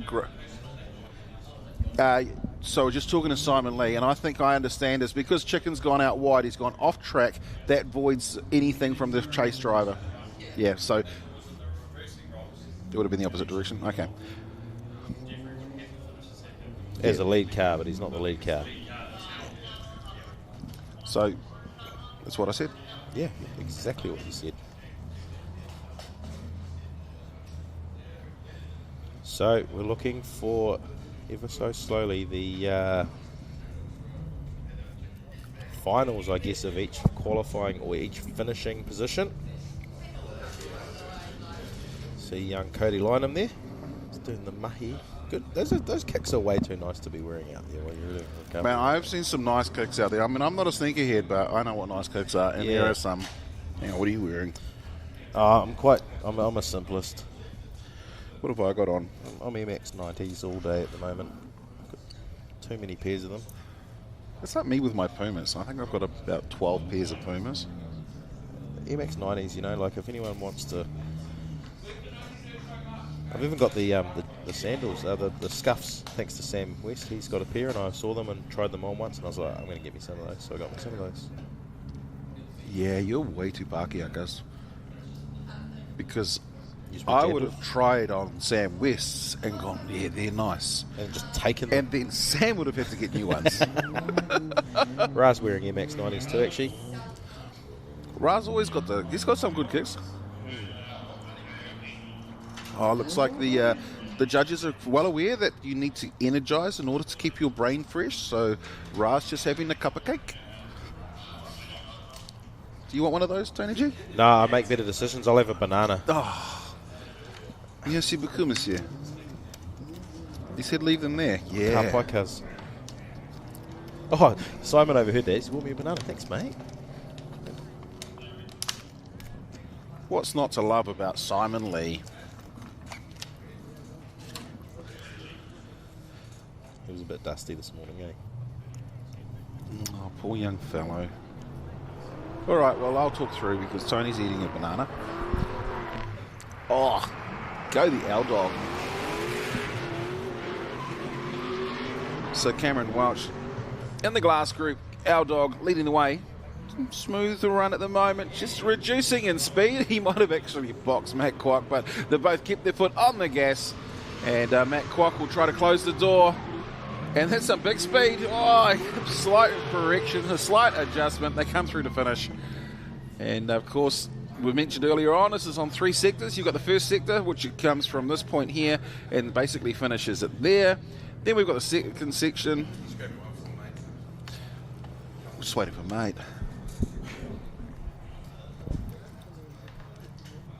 I can't help but notice that everyone's wearing Strom Wheels hoodies. Everyone that matters. Is that why you're wearing one? No, just mentioning. Oh, tēnā koe, kia ora. Ka pai kei. Tēnō pai. Ryder's got me a banana. You know when you ask him for one and he says, nah, you're not having one, cuz. He said it was because ko Endeavour Takuwaka was the problem. Oh, I missed that. The reason he didn't give it to you was ko Endeavour Takuwaka. Oh. I don't know enough. I don't know enough Māori to. Well, my waka's Tainui, and I'm saying, yeah, yours was Endeavour. Ah. Bro, you're from Rotorua, yours brown as can be. Mata Pākehā. Matt Kwok leading out Cameron Welch. And throwing it into the hip, and they go. And Cameron Welch right on the door of Kwok. This time round, good battle between these two, fighting it out for 17th through 20th position.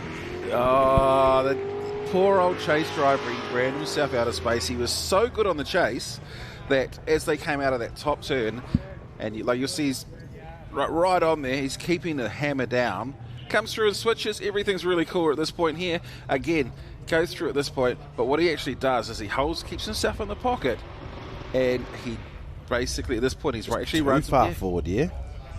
Because he couldn't switch. Of course, that replay brought to you by McFarlane Autos and the live stream Casper Transmissions. It's the Link ECU DriftWars 2024. Getting down to the last few events now. We're in event 56 out of 80.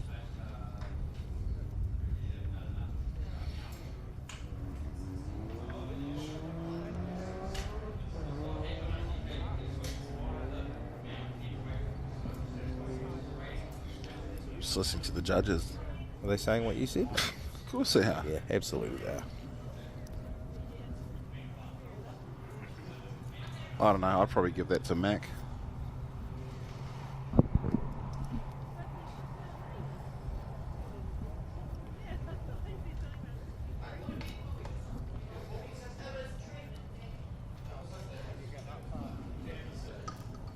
So, of course, we've just come off the back of watching event 56. We'll move on from there. And then why don't we jump back to 55? Oh, because we're just going from right to left rather than left to right.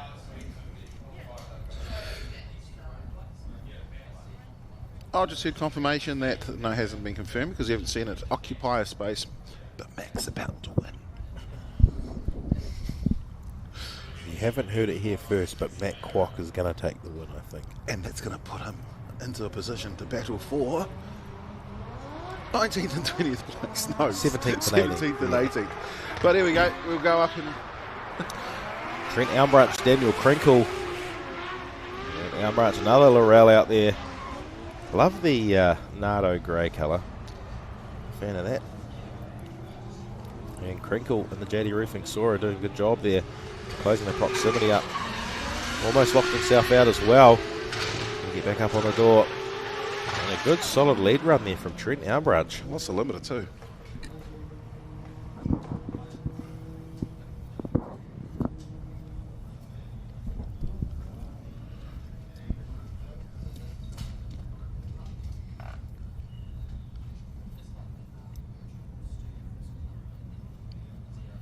So looking at Trent Elmbranch. Cheer to the director replay. for checking us a replay.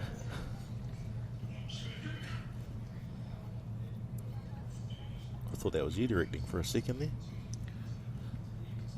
Our director's quite a fantastic director.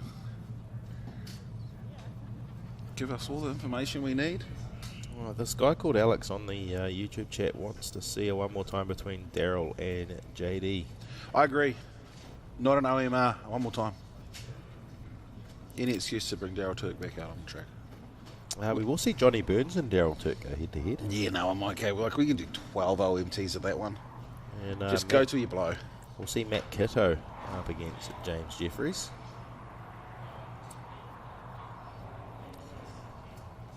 So, second half of the battle between Elmbranch and Krinkle.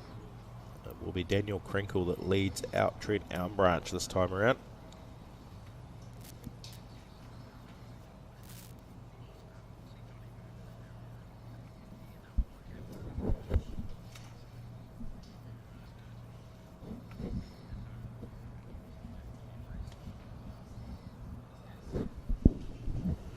Of course, massive shout out to the Casper Transmissions team for bringing you this free live stream.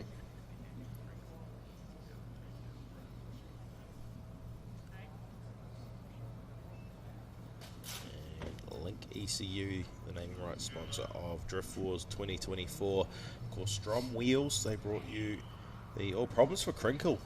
He just pulled off the track. My name's got an oil leak of some sort. You know what? It's probably a great time to cut the ads. We'll see you shortly. Speaking of Strom Wheels, we're going to see some Strom Wheels. Link ECU, let's go! Taupo on ECU, turn a wideband e-throttle control, all the motorsport functions, you can't beat it. So the Link PDM saved the day. So the next step was to get this thing on a proper ECU, especially with all the technology that Link has to offer. Which should give us full communication and full control over all the sensors. All those features I have thanks to the Link ECU. That's all he needs. Simple, cheap, easy, works, good ECU, weatherproof. It's got enough IOs too, like we're doing tons of stuff. Oil, fuel pressure, boost control. I like it. Definitely big shout out to Link ECU. That. Hello? Are you there? Yeah, hello? Are you there? I'm here now. Welcome back. That hey, break was brought to you by Link ECU, not Strom Wheels. Hey, Link ECU, that's the name of one of those easy apps that are out there, one of the ones that flew away. Do you know what's selling underneath them? Tell me. Well, there was some great merchandise available from Choice Events, of course, from this event here. There's one next door as well. Strom Wheels. They got any bundles there? Good looking wheels. But they've got some pretty cool bundles. If you can't, or you don't need wheels, you don't want wheels, you can look cool anyway by wearing a hoodie and a t-shirt. Oh, wow. Bundles available, $100. $100. $100 for a hoodie and a t-shirt. So anyone that's here at the event, just go down there and say STM sent me, and they will give you all their stuff at full retail value. And what I must point out, actually, do you like the relaxed hoodie on them? This is something different. No strings. Well, I always like anything strings. with no strings attached. And just the relaxedness of, the hoodie, and it's got no beat. I actually really like this hoodie. Not because it was free. Well, because it was free, yes. But oh, wow. You're one of those guys that gets free hoodies, eh? Wow. Tell me you paid for that hoodie. I can't tell you that. You do. Oh, we got a line tow. Pew. All right, now I've got a message. Who am I messaging? Yeah, it was going back to our sponsor shout-outs just quickly before while we see the line tow there. He needs to get on the brakes a bit more so that anyway, Casper Transmissions bringing you that live stream free all day long out on the Choice Files YouTube, Link ECU. Strom Wheels with the qualifying, thrashgarage.co.nz, and the replays brought to you by McFarlane Garage, McFarlane Autos in Rotorua. Kenny and the team there.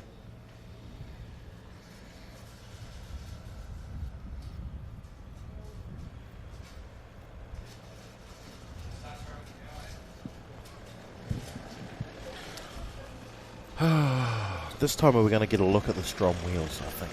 Surely there's a Strom Wheels. We're not even scrubbing tyres yet. Okay, do your worst throw to ads. This is Strom Wheels. Is that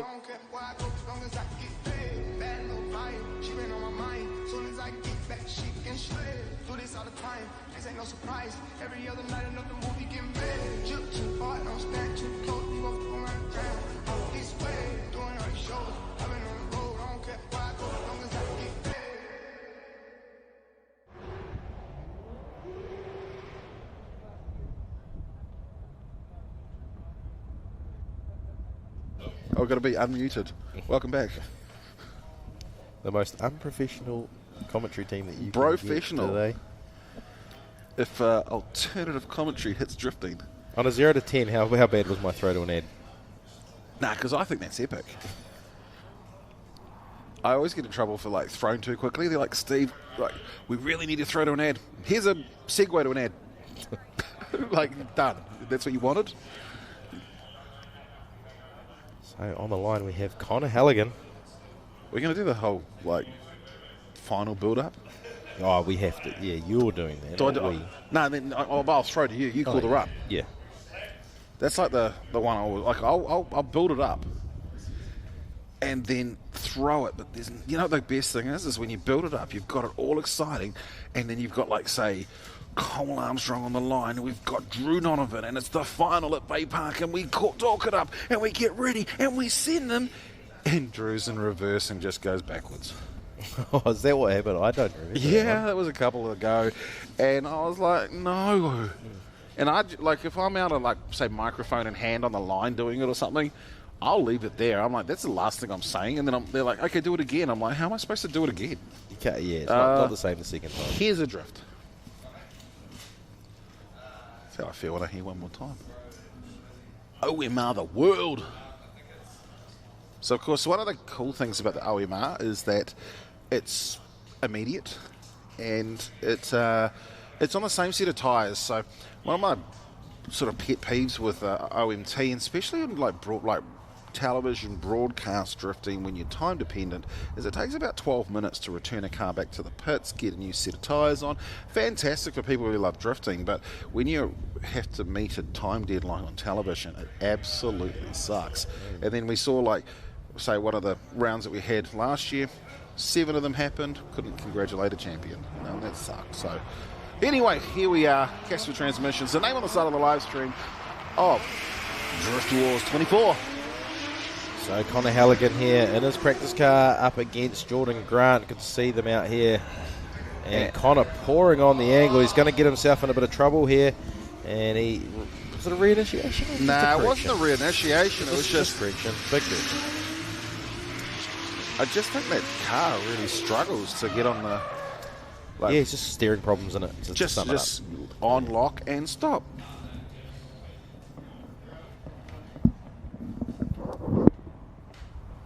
So this is Jordan Grant, Connor Halligan on one side of the street, and Pete Drever and Weri Tekaki on the other side for 13th through 16th positions. So 13th, 14th, 15th, and 16th. We take a look at the replay there. So Connor gets nice and wide. So look at the front wheels over here. So as Connor comes up, you watch his wheels, and they come back up to basically a lock position, and it just seems to like struggle to get it back again. Yeah, it's like it's the power steering's just reaching its limit. Just get an MR2 electric power steering wheel. You still get those, or is every superstock driver in the world just bought them all? Is that the quickness?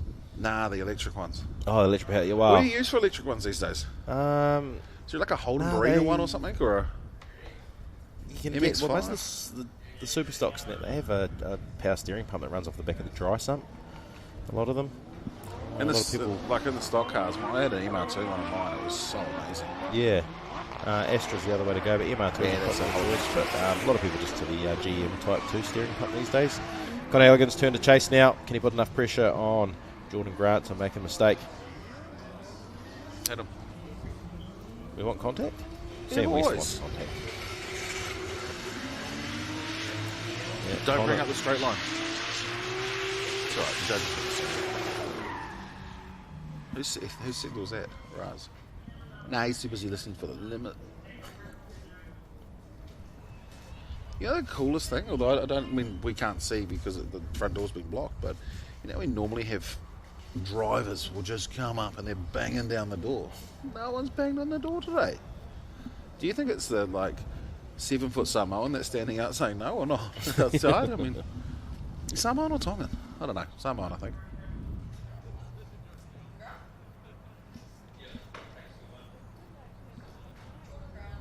You know, if it was me, I'd say that Jordan Grant should have probably won that.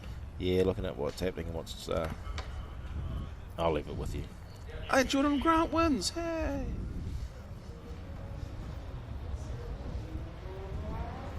It's not official. Oh, okay. And Jordan Grant wins. Yay! Daniel Crickle this time. So Daniel Grinkle, Trent Albranch, second half of this battle. This is going back to 17th and 18th spots. Battling all the way up, all the way down. It's cool getting to see these drivers over and over, isn't it? Not just the ones in the top 16 and that's sort of it. Get a chance to see the talent that they do have up against the other drivers. Yes. Sort of sift our way through the drivers and to get the results.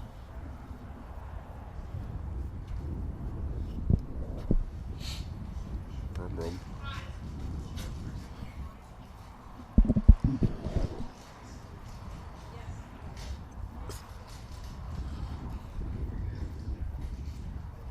All right, the chat's gone quiet on YouTube. What have we got? Who we got out there? Where are you watching from?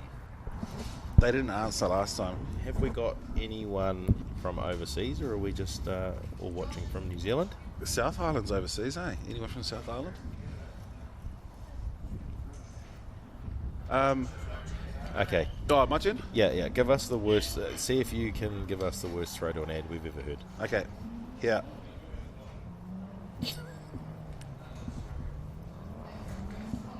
October 4th to 6th, come join us here at Taupo International Motorsport Park for the Casper Transmissions Carnival.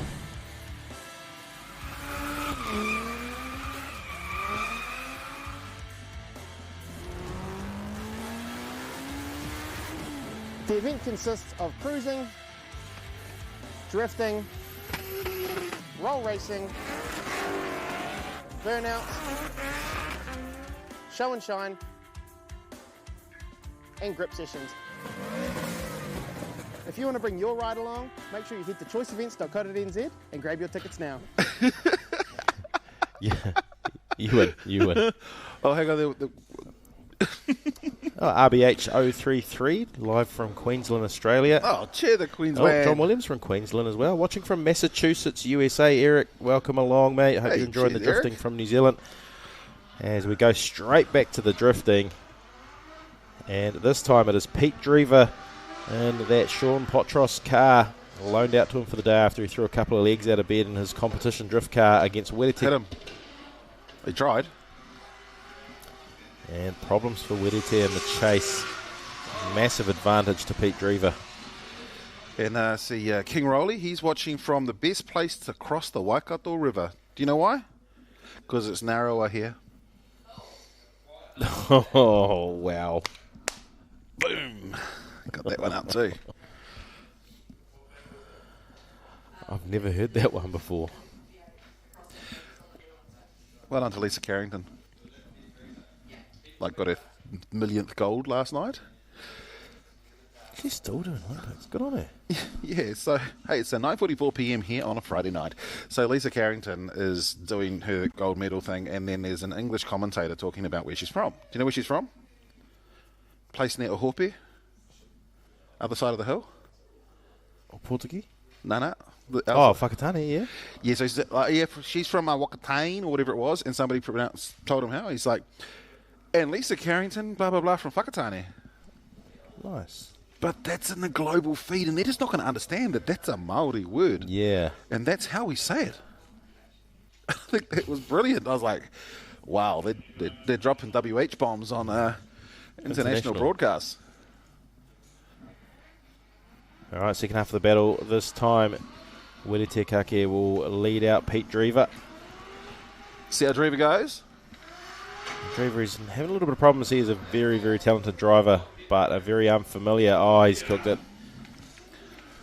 Yeah, unfamiliar S14, that one there. First drive of it was at about 10 o'clock this morning.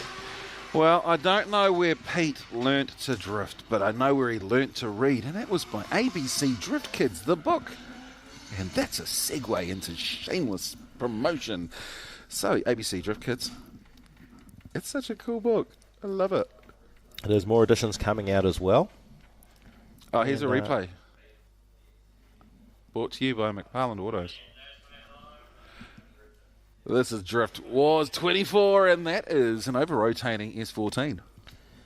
Yeah, Pete Drever will be frustrated with himself because he just knows that S13 so well. It shows you how hard it must be to adjust from different cars, or how, and as Sean mentioned in your interview you had with him, it's not actually his car either, it's one of his mates' cars, isn't it? They're just sort of throwing it together for fun. Make drifting fun. I think ECU with the new Voodoo G5 and G4X. Was it actually a Marshall point? For the club circuit, yeah. I guess everyone's away from. So what? You normally have a Marshall standing in there? Mm. Hmm.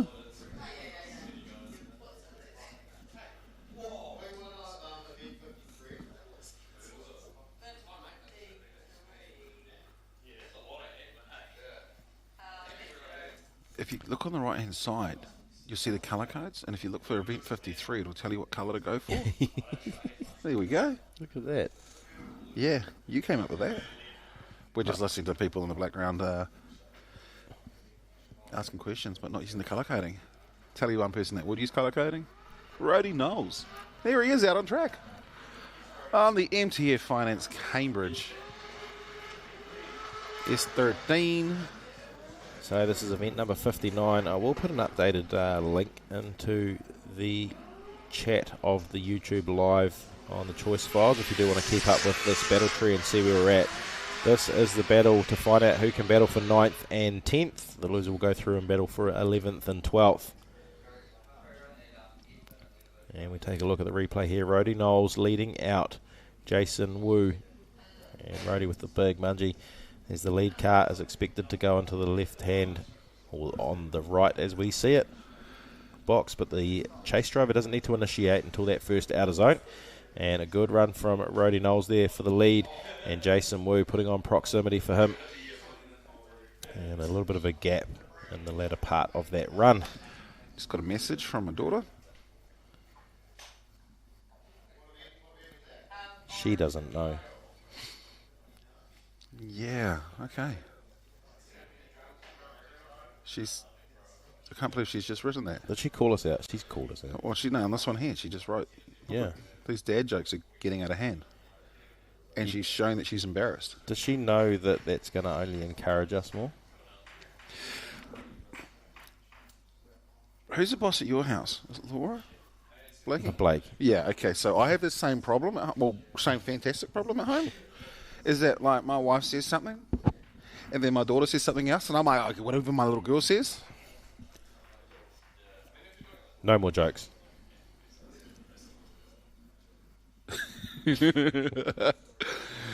Yeah.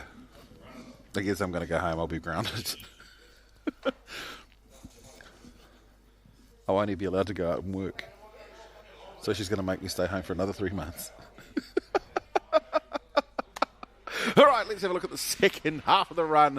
One of my favourite, Jason Wu versus my other favourite, Rody Knowles. So both these drivers have been driving extremely well all weekend. Unlucky to be in the top 8, but still battling it out here. And Rody trying to look for the drive out the back of the S13 to get up on the back of that Eurofighters 46.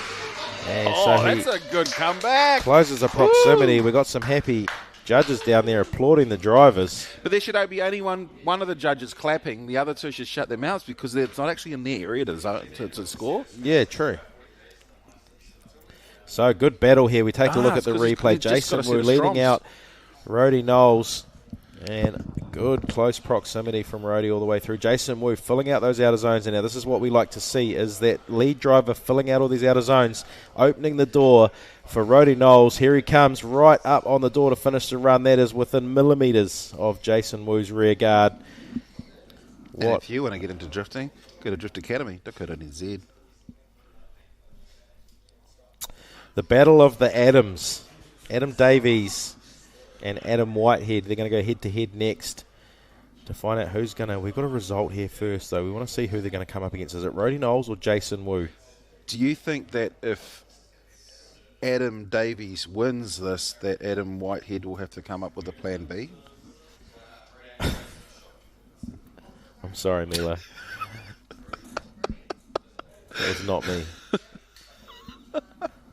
You shouldn't laugh at your own jokes, but I probably stole it off somebody else anyway. Oh, here we go. All right, so we'll find out. Go. The winner is Rody Knowles. So who's going to take on Rody? Is it Adam Davies leading out Adam Whitehead for the first half of this battle? Adam Whitehead all over the rear quarter of the 180. Let's listen to that 20B come screaming around the hairpin.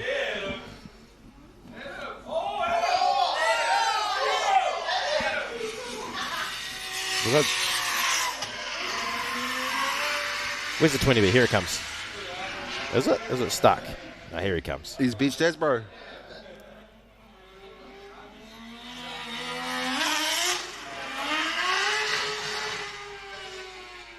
Actually, speaking of 20Bs, yeah, here's an interesting fact for you. Renee Richmond, I bumped into him and I said, hey, am I going to see you at DriftWars? It was actually his birthday a couple of weeks ago. Happy birthday, Mr. Richmond. I said, are we going to see you at DriftWars? Going to have their RX-7 out there? He said, nah, I'm away that weekend. I said, oh, okay, that's a shame. I'm not going to see Drift. He goes, and if I did, I probably would have done it in the RX-2. What? And I was like, I'd normally think, haha, that's a joke, but he probably would. No, he hasn't got. He wouldn't do that. He's weak. I Too weak to actually, do that. I think that he would. Oh, no, actually. See, I'm the sort of person that would make somebody so offended that they'd go ahead and do it just to prove me wrong. That's exactly what you're doing, I don't want that to happen.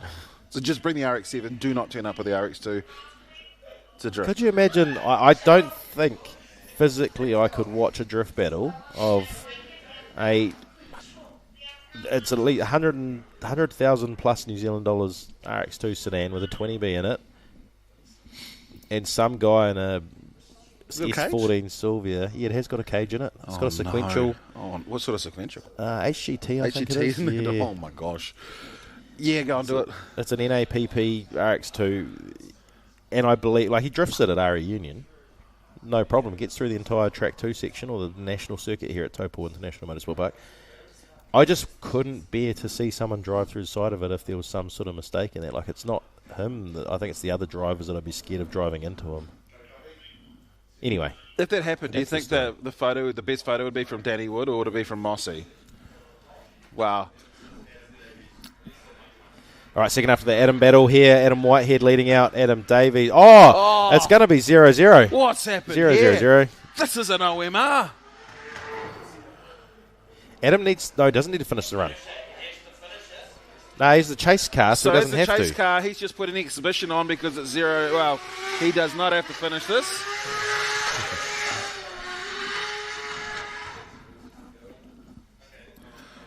So they're going to go one more run, yeah? So Adam 0 the first one and Adam 0 the second one, which means that it would be an OMR with Adam, and Adam will lead from Adam chasing. Or, sorry, switch that. Adam will lead with Adam chasing. We'll just do it. Well, we'll just do OBT. R. Throw it to the highest qualifier. Highest qualifier chooses.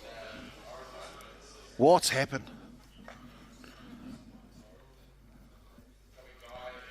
So the replay there of Adam Davies going on to finish the run. Screaming 20B. Love hearing a rotary head on through a drift section. Mean mahi kare.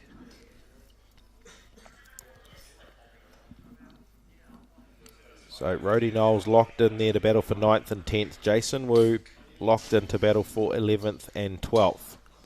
One of those drivers will come up against the winner of this battle. One will come up against the loser of the battle. Whether it's Adam or Adam that takes the win or the loss. Yeah, I think it'll be Adam. Sadly, I think Adam's going to lose this one here, and Adam will win it. But it depends whether or not they put Adam or Adam up in front to lead the first time, or whether it's Adam or Adam. Please don't read the chat at the moment. I don't want to be owned. That's another thing I don't do. You know, you're asking, do I listen? I also never read the comments. So Biggie's entered the chat now. So Renee's actually drifting Audis in the ice down in Queenstown with an eye roll emoji, but he's not. That's disappointed. That's disappointment. When from Biggie, actually, do you think, he told me he reckoned he was just going to bring the RX-2 to drift. He's like, I would have done it in the RX-2. Do you think he actually would have? Because I'm not sure. I just couldn't bear to see an accident of the RX-2. Can't fathom it. Hello to Bankai. Hey, Bankai. Wonder where they are. Do you think they're overseas? No, they're in the stands right now.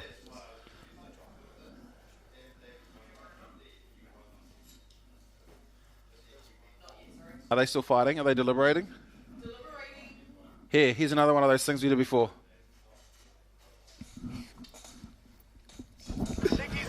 Let's go! Taupo on ECU, turn a wideband e-throttle control, all the motorsport functions. You can't beat it. So the Link PDM saved the day. So the next step was to get this thing on a proper ECU, especially with all the technology that Link has to offer. Which should give us full communication and full control over all the sensors. All those features I have thanks to the Link ECU. That's all he needs. Simple, cheap, easy, works, good ECU, weatherproof. It's got enough IOs too, like we're doing tons of stuff. Oil, fuel pressure, boost control.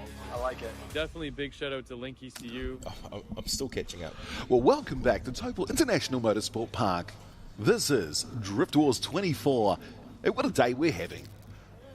Hi, I'm Steve Daniel, part of the commentary team with Tony G. Hi, Steve. I just can't get over how good you are at throwing to ad breaks right now that I wasn't stunned.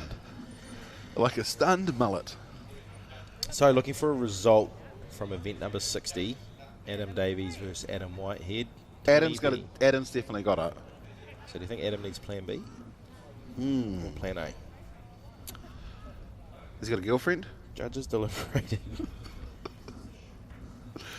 And on the line, it looks like we've got Matty J and John Atwood. Temperature starts dropping here at Taupo in the afternoon. You can feel it. Or is that because we turned the aircon down? Yes. Oh no. Oh no.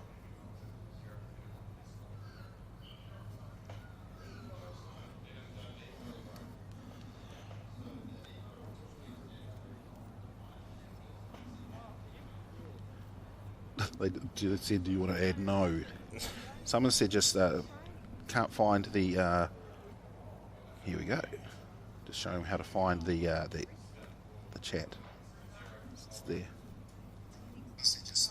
Aaron, there you go. I sent you a message.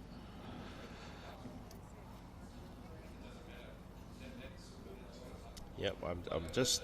Yeah, apologies. We're just trying to listen in on the judges in one ear. And...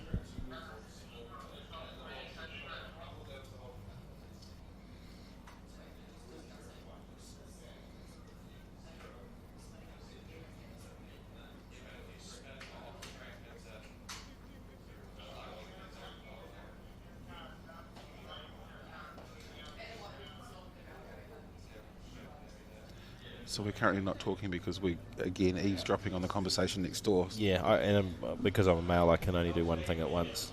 I can multitask. Actually, I can multitask or I said multitask. What? I don't see colour. Once again, we'll make another shout out. We'll invite you. Sorry, hang on, we've got to do. Just put that back again so I can read it. And welcome back those viewing from the other side of the road, outside of the park. There we go. It is only $20 to get in. And $20 is $20, and here's another battle on track. So Matty J leading out the Psycho JZ over John Atwood. This is to find a spot to battle for 5th and 6th. John Atwood with a straight line in behind. You didn't have to take the turn. You would have made contact if you had have gone straight. Little dirt turbo out the back of John Atwood's car there. So Matty J. John's hurt, man. Johnny Atwood's hurt, man. He's trying to fight back. Do you reckon he's got his phone on him? Just give him a little message and say, hey, mate. We want to see the contact. There's a replay. Good big initiation from Matty J and John Atwood. We're not trying to encourage contact in non-contact sports. But at this point here, see how it straightens up? If he didn't take that turn, boom. He was like, nah, it's not Scotty D.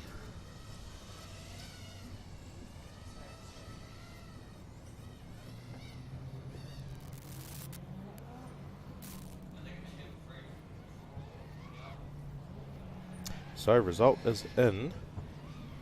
Adam Davies takes the win over Adam Whitehead and will battle Rody Knowles for 9th and 10th. Now, on that one there, I understand there may be a chance that Adam Whitehead may not have been able to actually repair his vehicle, and that might be the actual reason why that Adam Davies has gone through. Yeah, and I think we might have lost event 75. Looking at this, I will take a look on track first. John Atwood leading out Matty J for the second half of their battle as they come through. And John Atwood, he's got a lot of work cut out here. Matty J just needs to sit in behind him and put on a conservative chase here. Washes a little bit wide. Hangs on to it though, right around the outer zone there. And Matty J gets right up in the pocket there, closes the proximity up to finish off that run. So yeah, event 75, which would have been the battle between Jason Wu and Adam Whitehead for 11th and 12th. We see Jason Wu will claim 11th place, and Adam Whitehead will claim 12th place. That's how they'll finish in one of the minor positions. We've still got plenty of battles to go. We've got the battle for 25th, 26th, 23rd, 24th, 21st, 22nd, so on and so forth. We're still in the 9th through 12th bracket at the moment. So have we gone to the bottom? Have we got any of the full results on the bottom end? No, once you get through the bracket, you start at the very bottom to get the final position. I see, said the blind man. So, the winner of this battle here between Matty J and John Atwood will go through to take on the winner of the next battle. Matty Brown and Ross McEwen on the line there, that four-wheel drive Warehouse FC RX-7. Green Brothers Rotary 20B triple rotor. Lots of powers, lots of sounds. In fact, easily the best sounding car here today. As he leaves the line. And initiates Matty Brown from a long way back, throws it hard. And he's going to have a bit of catch up to do here on Ross McEwen.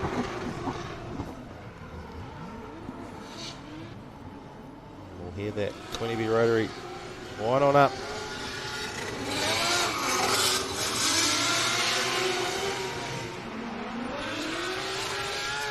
Sounds so good.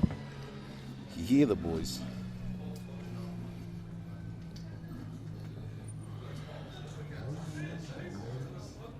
Now, Biggie reckons that Renee's getting too soft in his old age, so he probably wouldn't bring the RX2 out.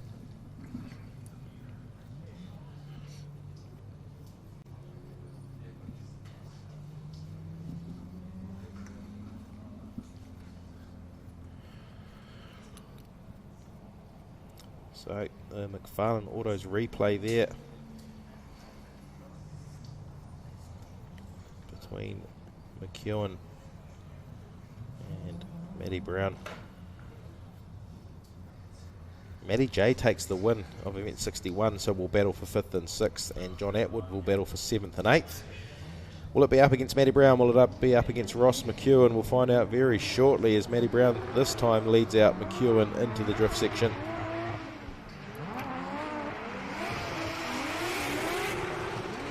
Big angle for Matty Brown as he comes down and through the dipper. Ross McEwen trying to do everything he can to close the proximity up. And Matt Brown, look at that, pushing right out to that outer zone. Good lead run here from Matt Brown.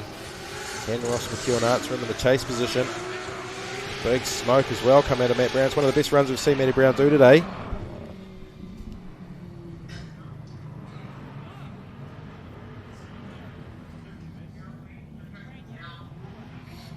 So McFarlane Autos replay again. Look at the angle that Matt Brown puts on the way down the hill there. Into the hairpin, throws it nice and aggressively. Lots of handbrake adjustments there, which the judges said traditionally most of the runs that we see, Steve, you don't really get. Handbrake adjustments are frowned upon, are they? You know, they're not sort of like adjustments you're not really meant to do, but they talk about how lots of handbrake will be used.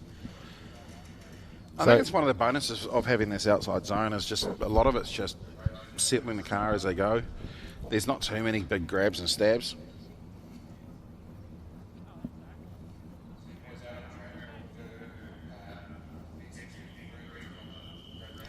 All right, it is top 4 time very shortly, looking for a result between Matty Brown and Ross McEwen for starters.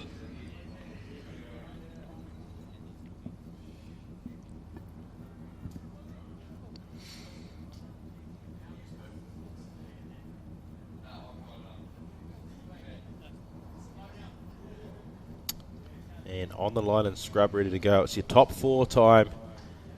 The main game at the very top of the tree. Corbin Wilson up against Scotty Dinsdale. Ryan Parry on the other side up against Sean Potros.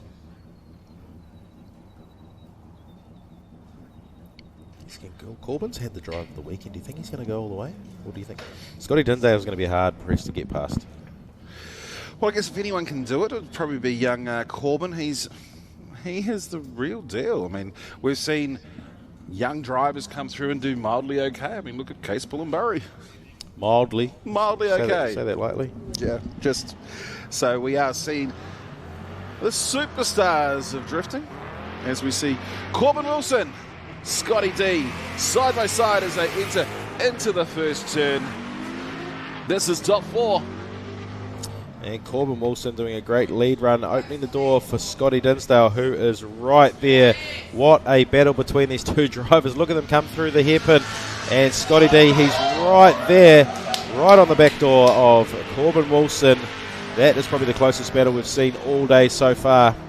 Well, Scotty D has definitely come to party, and that is what he is doing. Great way to do it. A beautiful lead run by a 16-year-old kid. And look at the initiation from both these drivers. The McFarlane Autos replay there, bringing you this action. And Scotty D, look at it, shallows up just a little bit to get right up on the side of the ProWare 350. It's definitely a good way to do it. You know, in this case here, the team that set the judging criteria set outside zones. What it does is it allows the chase driver the ability to get onto the rear bumper. It makes for entertaining, spectacular drifting, and that's what we're seeing from both lead and chase. That's exactly what we've demonstrated there, and I hope you're enjoying it. If you are here live at the venue, this is the Link ECU Drift Wars 2024. Of course, this free live stream brought to you by Casper Transmissions. Well, we'll see them line up side by side again. It'll be the rerun as we see Scotty D in the lead position. What can Corbin Wilson do? Slight adjustment before he gets into the chase. So they've almost mimicked each other here on proximity. Corbin Wilson not scared to get right up on the door of these drivers, and Scotty D's been doing it for a little while. Corbin Wilson hasn't been doing it very long, and he's showing him, you can do that, Chase. I can do it just as good. And here comes Corbin Wilson through the final section as well. And Omar, yeah. Omar. Home T. I'm okay with that too. Okay. Yeah, third one of the day. I hate those things, but there are times when it's called for, and I tell you when it is. It doesn't matter about time. So Farnworth replay. Let's see this here. And it's almost a carbon copy of each other. They've both put on amazing lead runs, and what it's done, like you said, Steve, opened up the doors for the chase driver to just get. Let's check a look there. There's the little contact.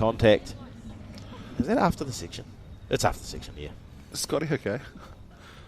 We got any shots of where that car might have gone? I can see some smoke on the right hand side of the shot there still. I think it's still. So they're going down to have a look at a few things.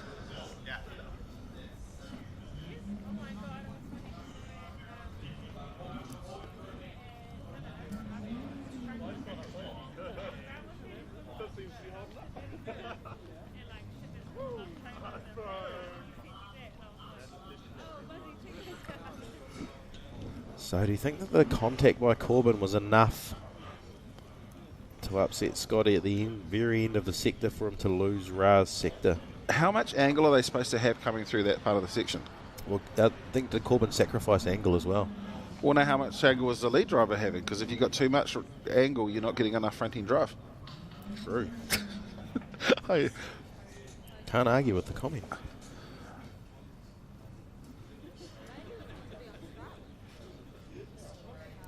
Still deliberating. Send him again. Send it. One more run. I just want to see the proximity from those two boys again. It was good fun.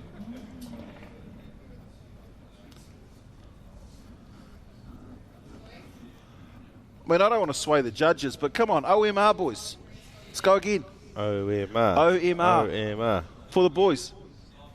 OMR. Not yet. That was quite... OMR. Come on, cuz. Come on, cuzzy. When I'm saying that, I'm not talking to Ra, if anyone's just assuming that that's the case. It's to my brother, Simon Lee. Ra already knows that he should chuck an OMR down. I'm not trying to sway the judges. It's an OMR. Go on, boys. Okay, I'll just get behind that little wall again.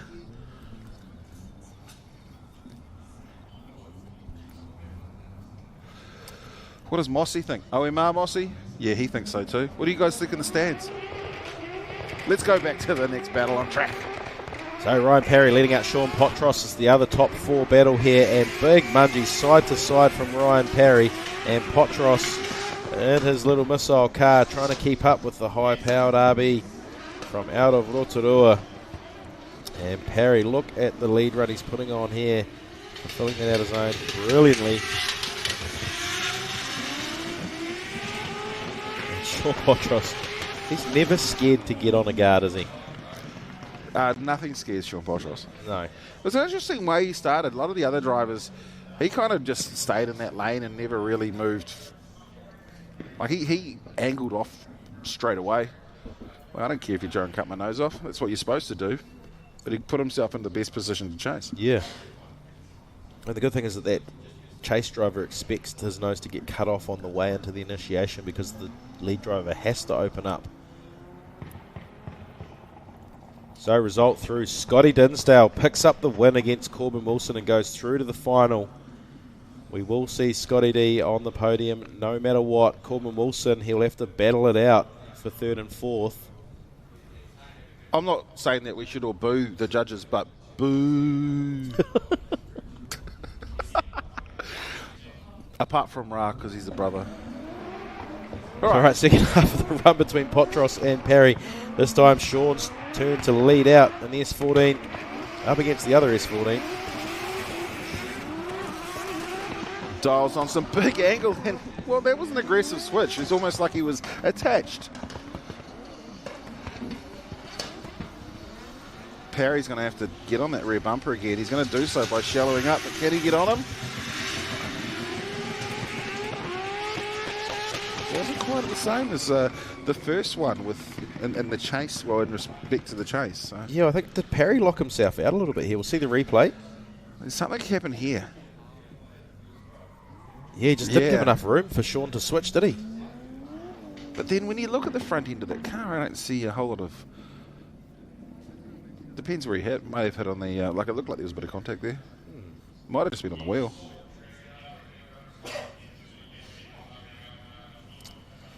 All right, finding the drivers that will compete in the final up against Scotty D, or the third and fourth against Corbin Wilson.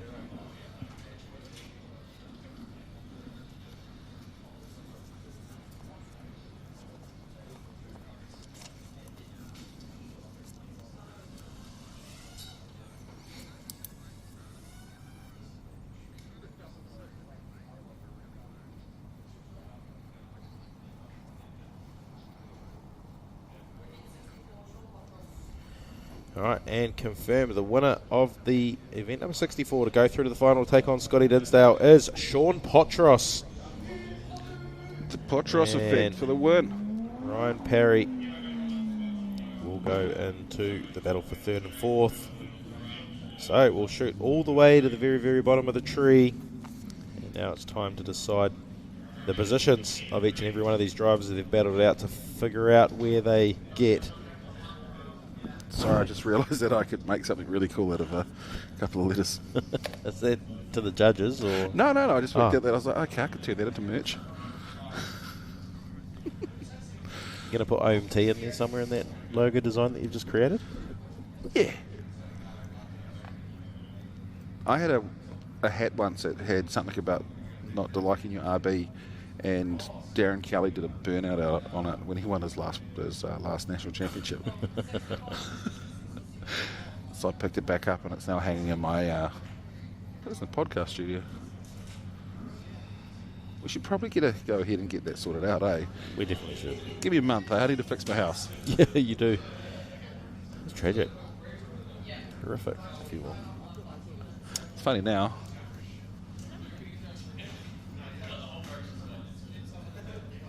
So a bit of reset on the track here. As I say, we go to the very bottom. The first battle we'll see is for 25th and 26th position. Now every battle from here on in will be decided actual positions.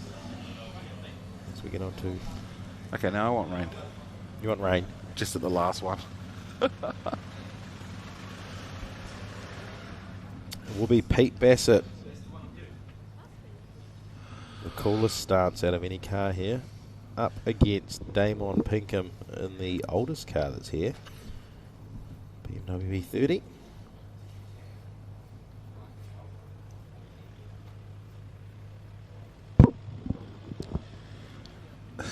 I love it. The 350 driver at 16 years of age is making me question my life choices right now.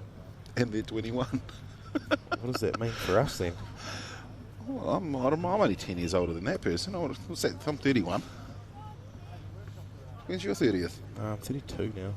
Oh, you're not. You're 31. We never change after that. Pardon me? What? Do we have to tread that out?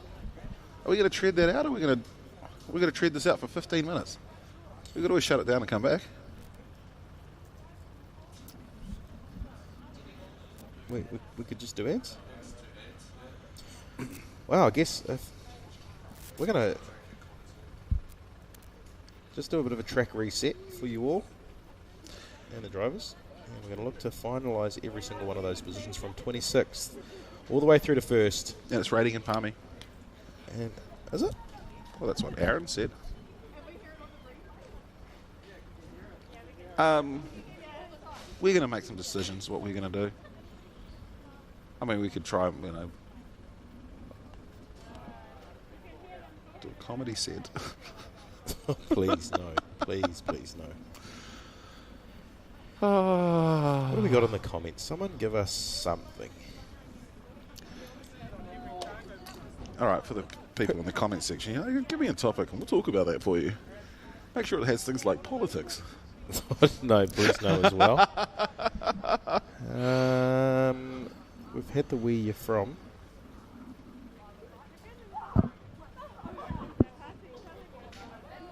Is Massachusetts still here? A couple of Aussies, Sonny and Taupo. Well, you're here. You're with us. It's a Taupo, cuz. Taupo. Sorry.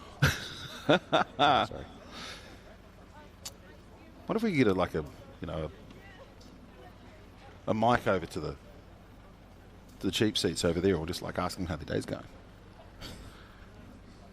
Nothing like free drifting. Of course, if you are watching at home, massive thanks to Casper. Come on, somebody send the Transmissions. drone up and just go over there, and we'll just like hover left and right. Hey, how you doing? Shame, yeah. Here we go. When's the next pit walk? We want to take photos of the cars. Rather than taking photos, why don't you buy the photos? And you can do that by going to people like Danny Wood and Mossy. Make motorsport great again.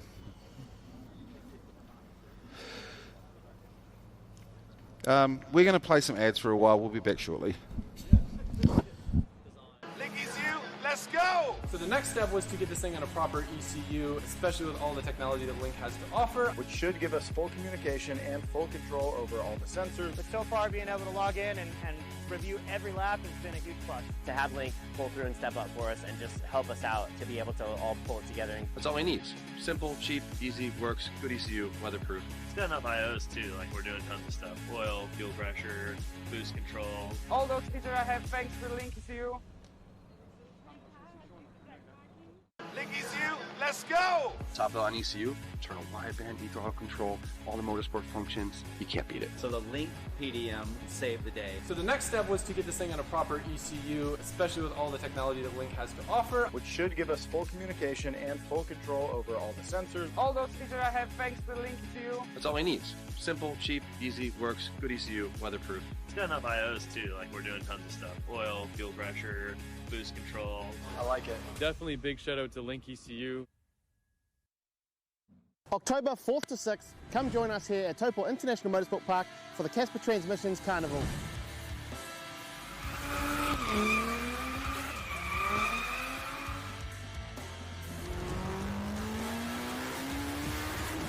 The event consists of cruising, drifting, roll racing, burnouts, show and shine, and grip sessions. If you want to bring your ride along, make sure you head to choiceevents.co.nz and grab your tickets now. Well, welcome back to Taupo International Motorsport Park. This is DriftWars 24 STM in the secondary seat. But in the number one seat, we've got a new person with us right now. Danny Wood, welcome along, mate. Hey, how's it going? I'm good, bro. So how's it going? It looks a bit cold outside. Oh, it's not too bad. It's definitely heating up a bit, but you get those nice cold breezes from the hill. So yeah, no, it's actually quite warm, but still got those cold breezes coming straight off the hill. So. Now I got to ask, you do a lot of photography. Hang on. So you do a lot of photography and stuff like that. You must do a bit of editing as well. Yeah. That's a big part of it. I need you to judge me. Can we bring? So the boys said, "Hey, look, can we make?" They said, "Oh, can you make like the slider that goes back and forth to tell us who wins?" But because of the speed of this one here, I said, "I'll make you something." And I'll just see if my young fella can bring this up. This is what we were supposed to be doing today. Please work. Come on, Tommy. Send it. Oh, yeah. Yeah, so this was it. So we had Judge 1, and then what we were able to do is just, I don't know, give us a Judge 1 said Driver 1 was going to win. He's just, so I made all of this stuff here. It had all the choice stuff. And good. Yeah, so I made all of this stuff here, but because we didn't really go to anyone, we never used it. Oh. But I just wanted to share this. Look, OMR. Look what I did. Looks really good. And then all the people on the stream can see what's going on. Yeah. More than happy. So because we're never going to use this, and I was like, man, I spent quite a few hours ripping off Andrew Stewart stuff. I was like, okay, I'm going to bring this up. And I made sure it didn't say a T on there because everyone knows how much I love OMTs. Yeah. Said no one ever. So look, this is the shittiness of my work, and I just wanted somebody to judge it. Yeah, no, I think it looks pretty good. I think we might have to save it for the next round of DriftWars. Okay, sweet.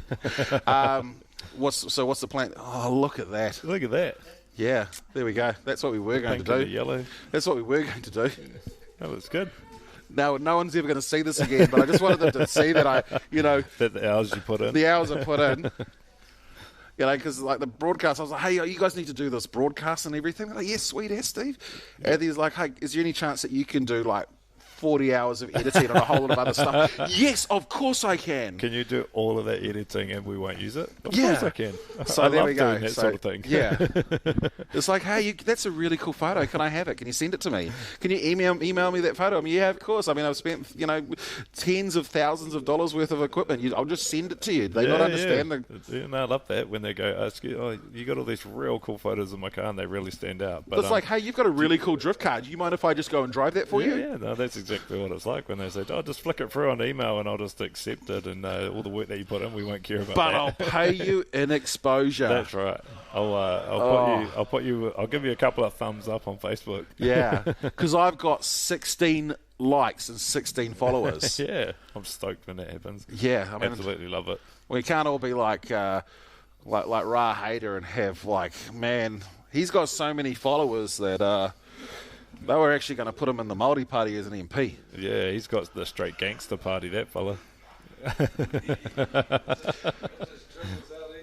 So, I think Ra was going to... Oh, okay. We're going to get Ra on here? Yeah. Why don't you interview Ra? Okay, Come on, then. Come on, go. Ra, come and take my spot. Good old D-Dub and Ra on the mics. It's going to get out of hand. Kia ora. Welcome, my man. That means hello. D-Dub's probably more Māori than me, eh? He's doing the breakdown. He's doing the translation for us on the live stream. How's it going, my man? How's the judging? Yeah, good. It's first time, eh? So yeah, definitely different. But I reckon I've got the easier zone to judge. Like it's right in front of us, and then he really got to stay wide and full two zones. Yeah, and just put the full noise up at what was it? Through the firewall. Cable tie the throttle to the firewall, drill some holes and just bang a cable tie in there. Yeah. Left foot brake and handbrakes in there to make it work. But it's mean, like everyone's driving like next level. So Bro, they really are. Yeah. Like I'm taking photos at the top end of the track and some of them are like side by side that you can't even see the difference between the two cars, So.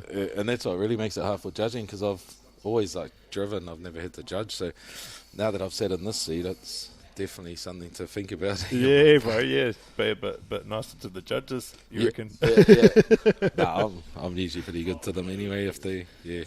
Yeah, no, I think you've got the best zone as well, man, because there's plenty of smoke coming through here. That first zone might be a bit hard. Yeah. It's good when they got the drone up because then you can see everything better. But obviously they got to come in, and change batteries and stuff, so we don't catch it all. But I can see most of it from here, and if it looks, I just told the boys this morning, stay wide and out there and make it look and sound gangster, and you will score high in my book. That's it, bro. What was your words? On the door, on the trailer. Yeah, on the door, or go home. But easy to say. Road to rural rules, you reckon? Yeah, I'm still used to space. So. But yeah, their boys are putting it on. I've seen some mean driving today, and keep remembering they're only on 235s and they're fast roadies. Yeah. Roadies one that. I reckon when he gets it dialed on those chases, it's going to be next level because it's sort of like he just catches them too fast. That's sort of the only thing letting him down for a couple of his battles. Like I was confident that he was going to just smoke them, but yeah, it's just fast as car. So once he gets it more dialed in the chases, I reckon he's going to dominate everywhere he goes there. Yep. No, there's some quick cars out there today. I was watching Ross in one of the chase runs just before, and that Seven definitely got some go. Eh? Yeah, there was him and Sean. There was a hard one. I'll put it there. There was Simon and Nick's sort of area to judge where Sean sort of it was a hard one because you can't.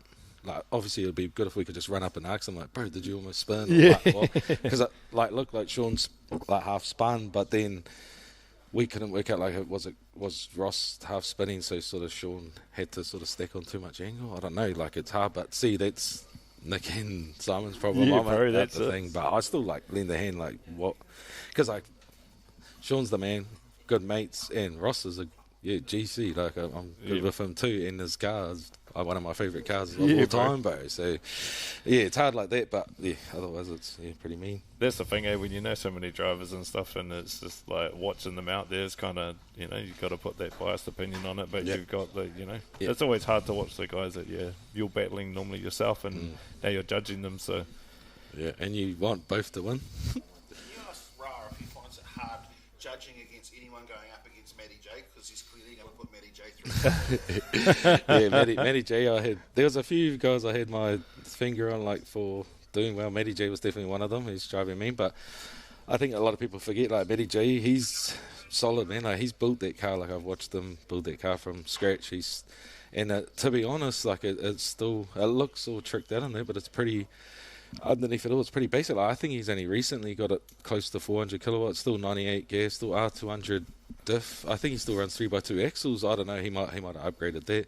Old school Jericho. Like, his car is like pretty basic for the competitions that he's entering now. Like, I reckon he does really well. All down to the driver, eh, bro? Bro, exactly. Yeah. Like, you can see it because some of the cars are like walking away from him, and I'm sort of just letting them know like which ones are real fast, which ones are smoky, and that just his driving to accommodate it. And like even his wife's fab that he runs it's the old version. Like, I think he's like 5 or 6 years old, and he drives it mean, bro. Bro, that's it. It comes down to the driver. It's like I love it when everyone says to me, I must have a really good camera.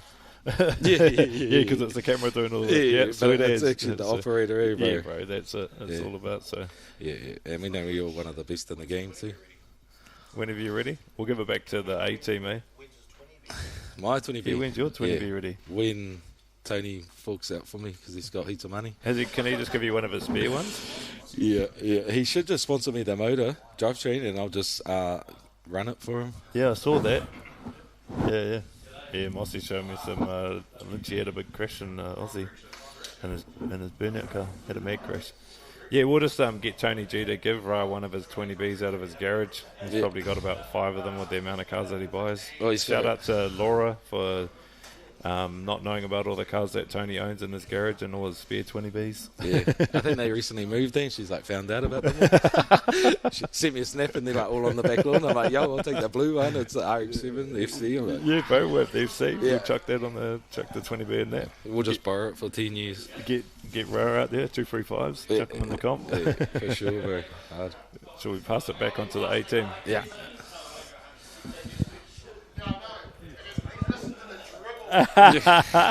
Just having a straight cordial here. Guy Maxwell. Do you want to have a yarn on here, brother? Come have a sit, bro.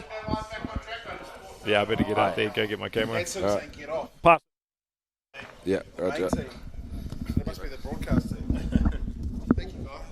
Thank you. Thank you, Ra. It's always a pleasure to have such interesting. Is that the Danny Wood? Yes, Leo, that was the Danny. Aiden Daly. Oh, my dog. Aiden's here. Look. Oh, Daly. Where you been?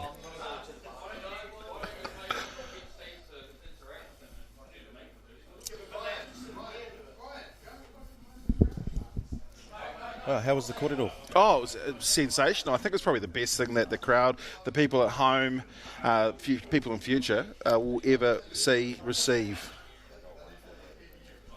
Like had a lot of heart. It's beautiful. Oh, here we go. Okay, so you know what we need to do? Let's give something away. So. Well, guy's got a $500 yeah, you go ECU out there. Voucher. Oh. You're plugged in. Shiver me timbers. Okay, there we go.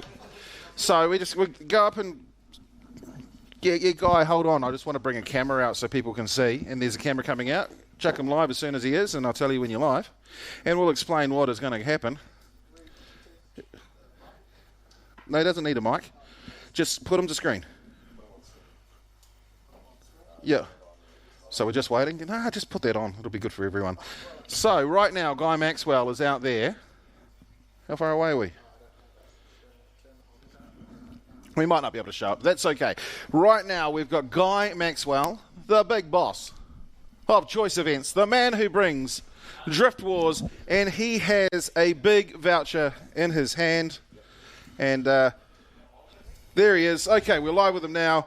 And right now, Guy is going to go find somebody to give it. It is worth $500 from our friends from Link ECU. What I actually like is a good old-fashioned press-up comp. Like some push-ups. You want to do push-up? You want a push-up comp? Yeah, if we do, I want to get one of James Jeffrey's crew that's just sitting over there to do it. I do like a good push-up comp. Honestly, 3 people for a push-up comp? All right, we got one. No, there's one of James Jeffrey's crew over there. He's sitting down. Yeah, you know what I'm talking about. All right, we've got 2. Okay, here we go. And a third. Just a good old-fashioned press-up comp, hey? Oh, a few stretches going on there. Gumboots have come off. We're getting serious. Oh, I could beat them both. All right. Yeah. All right, and we need a bit of a countdown from the crowd as well. In 5, 4... Oh, 5, 4, 3, 2, 1, go! All right, so it's what, the first one to stop doing them? He's doing them quite fast.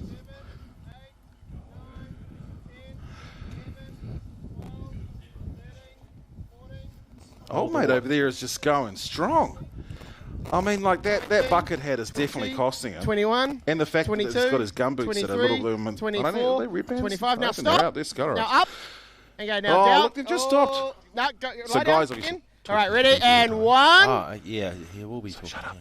Up. Down. Oh, I see what he's doing. Up. Down. What an asshole. Up. Oh, he's trying to find a winner here. Down. Up. Down. He's controlling the down and ups. Up. Down. Up. You guys are impressive. Down. Up. Down. Do you know what we do? Up. So we mess with them. We'll bring in another person and give it to them. Oh, this is impressive. This is impressive. Yeah. All right, down. Up. Down. He's out. All right. Oh, we've lost one. Up. Down. Up. Down. This is for $500.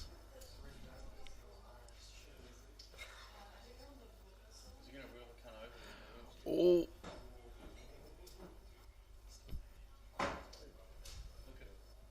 Oh.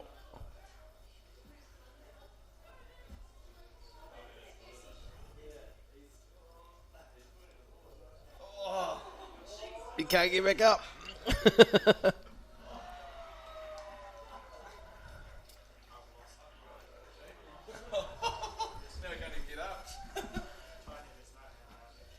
All right, so there we have it. The winner Well, the handheld's not working, is it?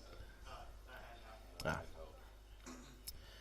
Oh, congratulations to our gentleman there and the other two contestants as well. $500 Link ECU voucher. Oh, I do love an old-fashioned press-up comp. It's been a while since we've seen and done one of those.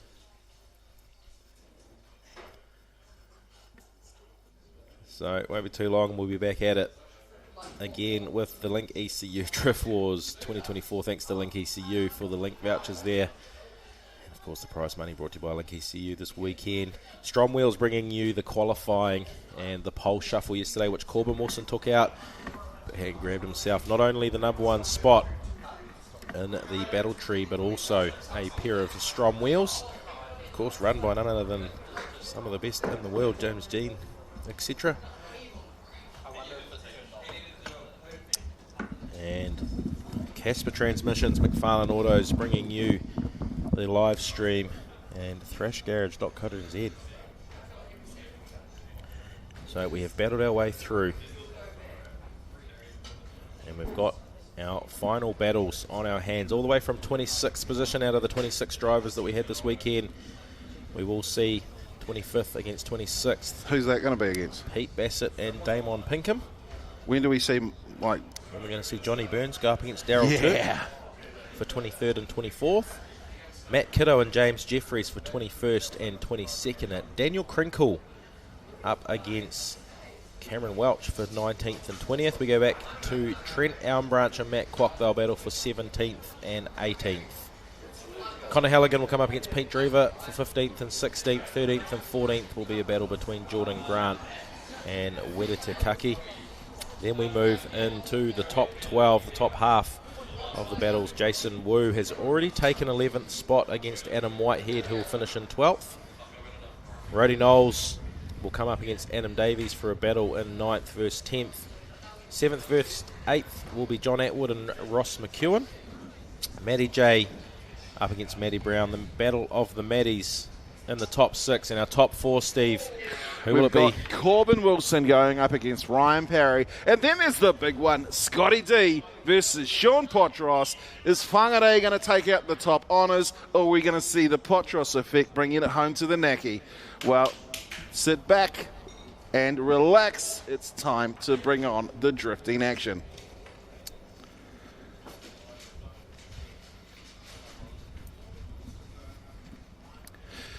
And the only one I want to see is Daryl Turk versus Johnny Burns. Come on, chicken. I don't know if this is or isn't a good idea, but someone wants to see JC out there on his pit bike. It's always a good idea. DE Drift.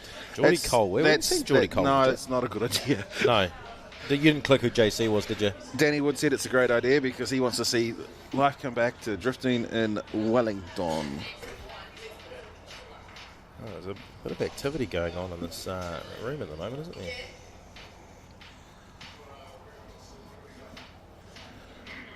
I just got to see. Can somebody pull this so I don't have to see these judges? Oh, it's all right. It's okay. I mean, before I was a bit offended. Now I just don't want to see them. Fair.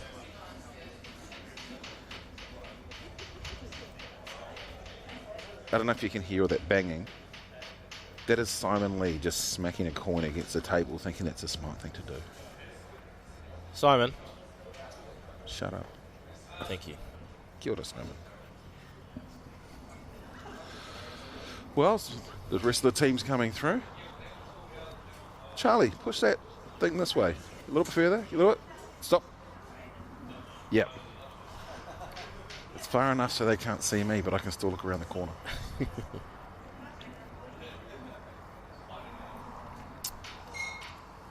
So a bit of a reset of the track all going on. A few repainted lines out there. All right, I'm going to go take that off Simon Lee.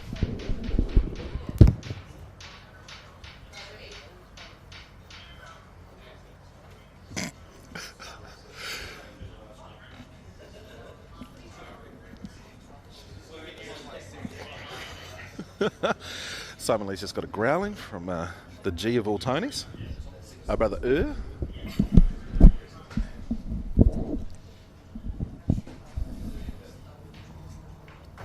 Simon Lee just lost 50 cents.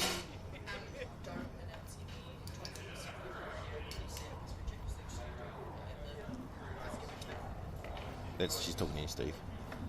Copy that.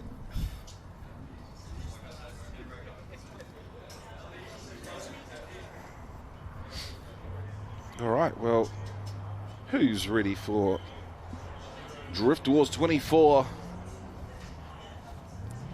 Get ready to send the cars out onto the track. Who's been your top performer that you've seen this weekend? You are not Corbin Wilson. Yeah, I was going to say you're not allowed to choose any D1NZ Pro driver. So Corbin Wilson. Yeah, Corbin's certainly. Well, I want to say surprised, but it's not really a surprise after seeing how he drove at Bay Park. Anyone you've particularly enjoyed? You can choose anyone.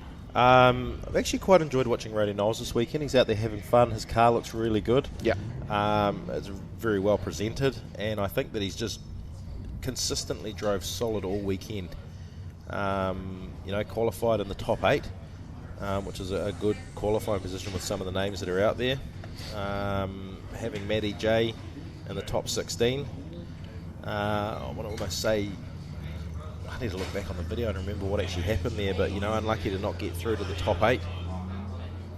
But then continue to perform in the bottom 8 of the top 16. He's taken the win against Jordan Grant, he's taken the win against Jason Wu, but he's got his work cut out. I'm interested to see how Rody goes up against Adam Davies, and of course Ross McKerney. Just love hearing the screaming 20B. Who have I had? Of course, I just love seeing Daryl Turk out there. And my reason for it is not because it's Daryl, it's because he spends his life at every single event just busting his butt. Yeah. And to see him out there just having fun, that one there's been, just makes me happy to see him do it. Who else? I've always been a Jason Wu fan. He didn't get as high up as we'd like to see. Ross McEwen, the sound, the scream, when it comes down to it, I think I'm pretty happy with those couple of guys. Yeah. But we can see that there are some cars on the line. So actually, going back to that, one more driver, Damon Pinkham, someone who just, you didn't expect to see enter this weekend. For him to, and his dad is part of Shitbox Nation, the name of their Facebook group, or their little, thing they've got going on there with the BMWs. They spend a lot of time up at Meta Drift Park. It's cool seeing Damon, just take it straight on, jumping in the deep end and competing in an E30 up against, for the last time today, Pete Bassett in this staunch looking Laurel. This is for the battle between 25th and 26th. And Pete Bassett leading out Damon Pinkham. Pinkham trying to make his way through. Get up on that rear bumper. Gap's been created, separation gap.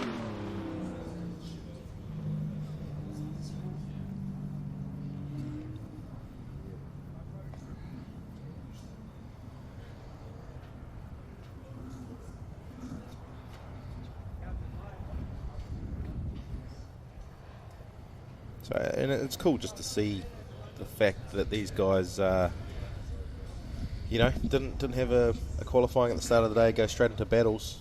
They're still battling all the way through.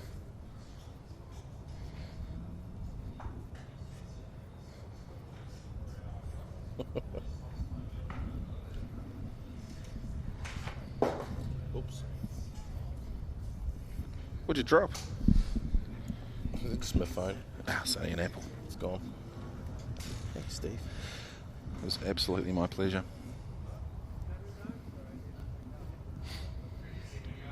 All right, so second half of the battle. Yeah, Damon will lead out Pete Bassett this time. Last time we'll see this extremely slammed out. It's just a street style, isn't it? Work equips on the front, looks cool. The old L Dog and the E30 coupe, look at it out there. The LS1 in it. Pouring on the lock. Pretty cool.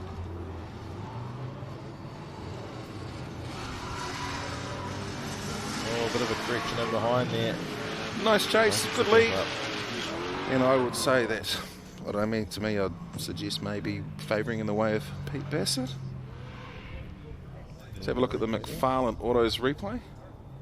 Oh, look, they've actually got the name up there. I think they were waiting for some artwork. Finally arrived. There it is. Even this late in the day, these boys still happily working away. Woo. Shout out to the graphics team. Nah, that was probably me too. Oh. Hashtag me too.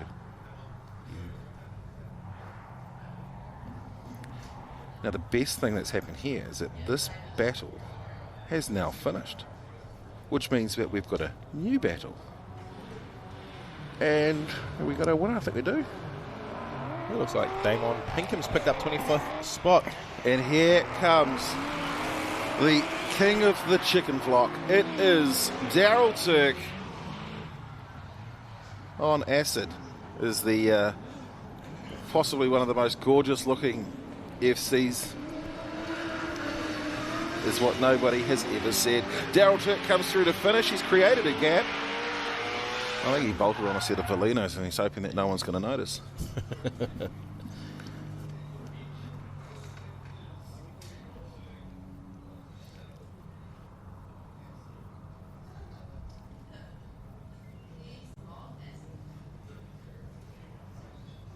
That's a good drive for Chicken, eh? Really filling that outer zone all the way through that hairpin. Well, if you ask Chicken about what people should have done in drifting, he will tell you. And right now, he's tried to do everything he's been told he should do. I mean, I've never heard him follow any instruction ever. Okay.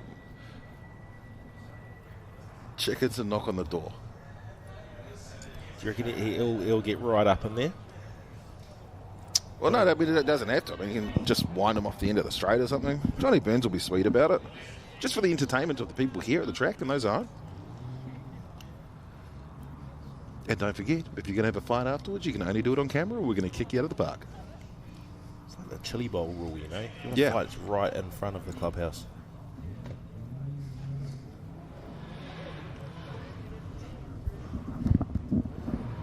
So second half of the battle, it is Johnny Burns leading out Daryl Turk this time. Big mungie from both the drivers.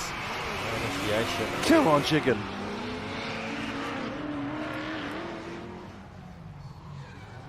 Come on, Chicken. Get up there.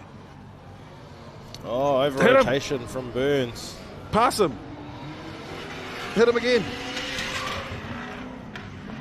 Hit him. Come on, Chicken. We passed him. Yeah, Chicken. That's the tahi, Daryl. Let's have a look. See. Now, who gets that win? So, Daryl Turk takes the win. He'll take 23rd spot. Johnny Nah, Burns. don't even say win. Just he got the win. That doesn't. He got the win. Over Johnny Burns.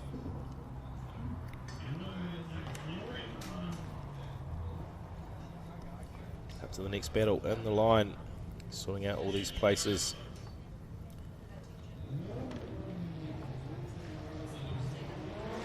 There's Kito against James Jeffries. And Kito just lights up the tyres before it even starts. There's two. Big smoke, big angle from Kito. He's being nice and aggressive, but pretty shallow through the hairpin there. Jeffries right there with him.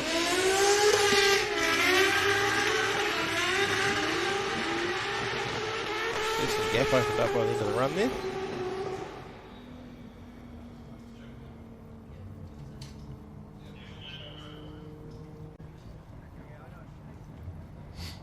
All right, let's move up. So they'll obviously have the second half of this battle here.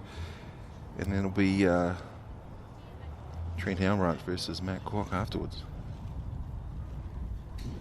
Sorry, Daniel Krinkle versus Cameron Welch. Is it the next one that we're seeing? Yes.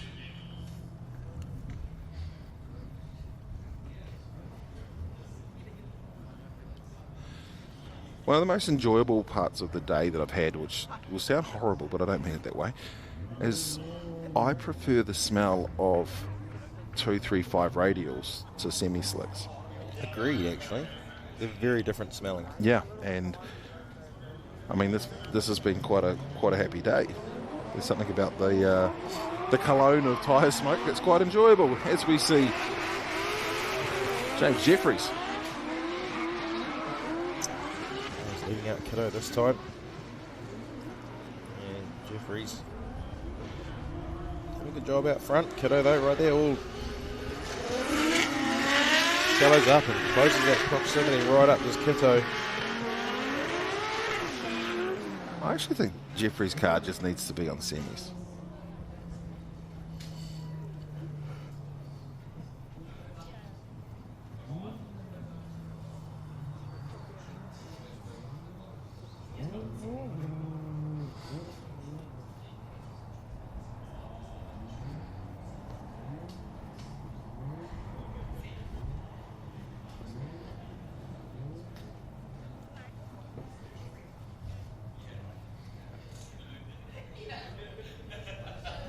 So looking for a result between Matt Kitto and James Jeffries.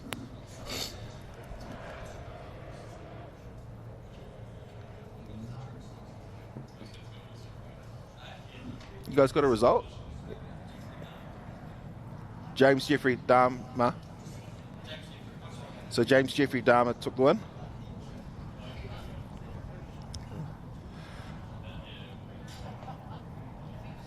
I think Guy's actually looking to... There we go.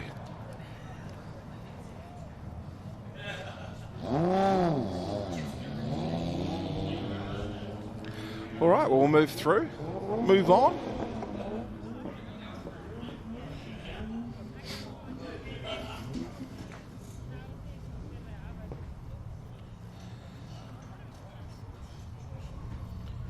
So it's the other JD Roofing race car. Daniel Krinkle up against Cameron Welch.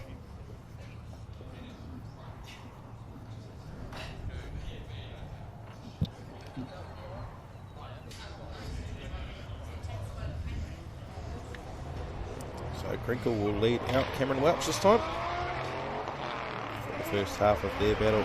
Another Laurel out there doing it this weekend. And a Sora, not something you see too often anymore, is it? Oh, big wheel off there. Hold on to it. He did hang on to it.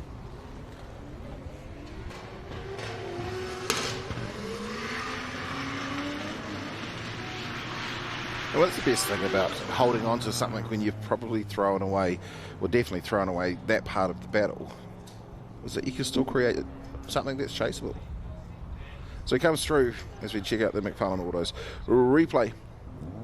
Big switch for Krinkle. Looks like a BMW, doesn't it, with it? But he kept his foot down. Yeah, he might have, whacked a couple of cones down, but...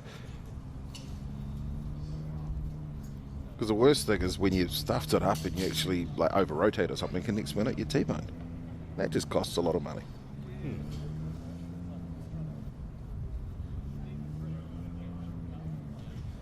Is it you sniffing or me? Just been told, blow your nose.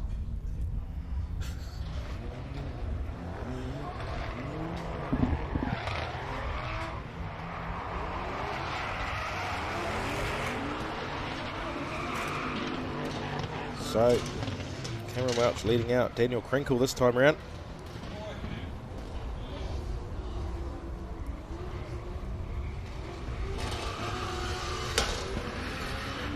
Yeah, Krinkle tried to fight back. Oh, he's just slight adjustment at the end, and that probably be enough to consider that one.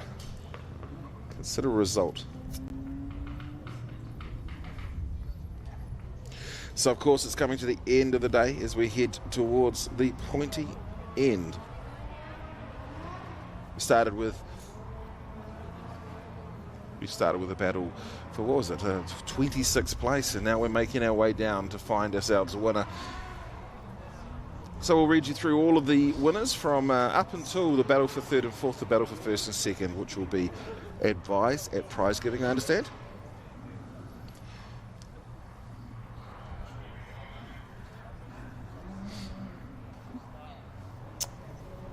So result from the 19th and 20th battle goes the way of Daniel Krinkle. And Cameron Welch will take 20th. Move on to the next one. Matt Kwok leading out Trent Elmbranch. And Trent Elmbranch is all over the show behind there. Managed to gather it up and keep it together though. Matt Kwok, good job out front. Oh, problems for Elmbranch on the chase. Matt Kwok just driving away from it as he starts plucking gears and just hitting that loud pedal, powering out to finish.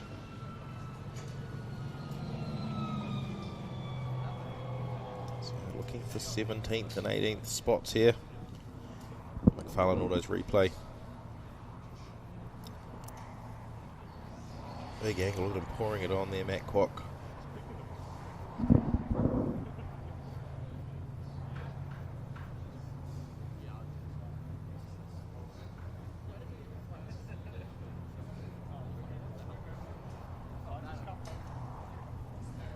I think that I'm sniffing, but I'm drinking out of my drink bottle. It's the suction on the way back. Stop sniffing. Yeah.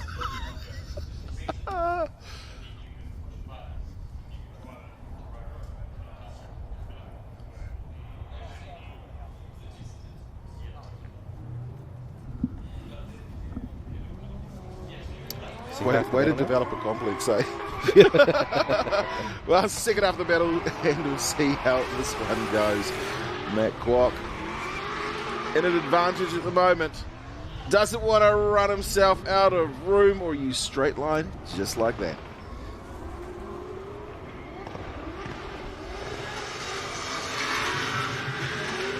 And Kwok definitely doing everything he can to lodge a fight back. What are they going to call? Well, I think he's just going to get scored down surely for. Yeah, but I think it's only one sector out of 6 that he's lost. Yeah, so realistically, I think he still picked up that run 2-1, even if it was a 50-50 for his first run.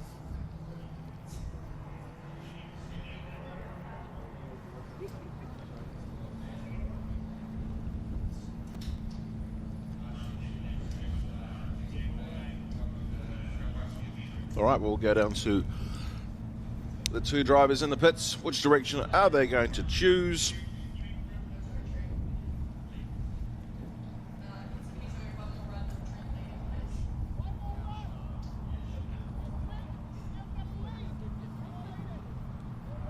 And the call has been made. It will be a one more run with Trent leading.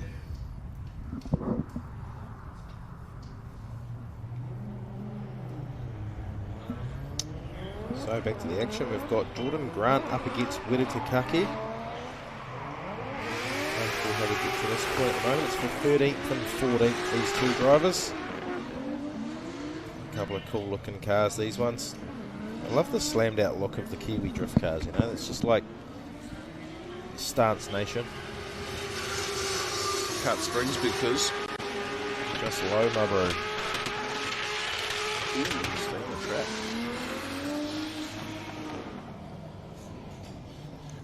Now, I did hear that there was something happened with Event 73 that one of the drivers has potentially pulled out. Yeah, well, Connor's having trouble with steering, but Pete Drever, well, he's essentially driving the car that's got a battle for first and second. If there's a pull and bury, you just give it to your brother or let him drift. Yeah, it didn't matter.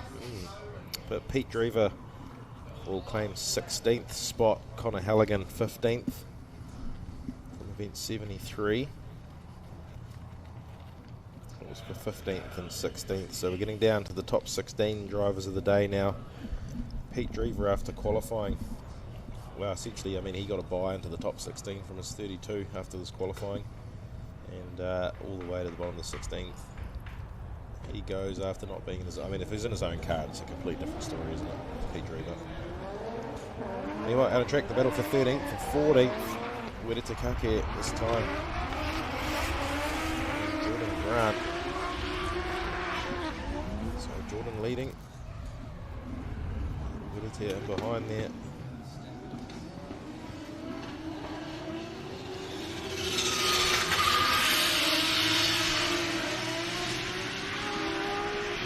So good.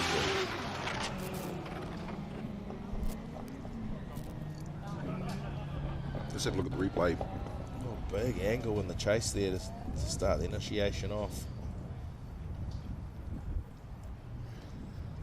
the line's really good as well. The lead driver where he puts the car, opens the door right up. One of the best things that we've seen is because of the outside zones again, which is a more natural line, it's actually easier to drive. And the ease of being able to drive that has produced some really good both lead and chase battles. So giving them the best opportunity out there to put on a show. Yeah, we'll go on about it and on about it. It is just so good from a spectacle point of view that it leaves it open for those drivers to just be right up on the door.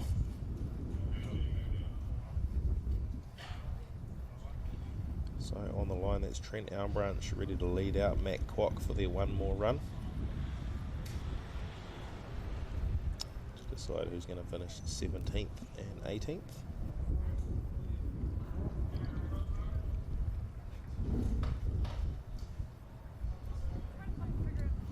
Still a few more cars you can see lined up. There will be... Who's the next one? I don't see Jason Wu versus Adam Whitehead behind them, which would be... Is that the next one? Yeah, meant to be. So but Adam there is Whitehead's Rhodey and... So Adam Whitehead, I'd assume that Jason Wu has been given 11th position. Yep. And then after that, John Atwood versus Ross McEwen.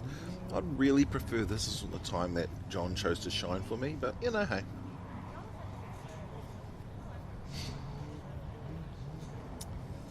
So the win in the 13th, 14th battle goes to Werete Kake and Jordan Grant. So that gives him 13th, sorry, and Jordan Grant gets 14th. Settles those positions.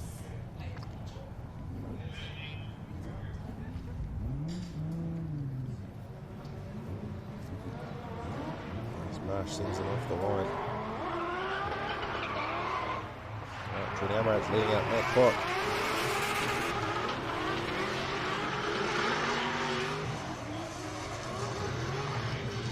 Kwok, the big switch, running the inside line. You might see a pass here. No, he holds on to it, so he will come through the pocket. Doesn't want to run himself out of space. He doesn't. And can he claw it back and get back on that bumper again?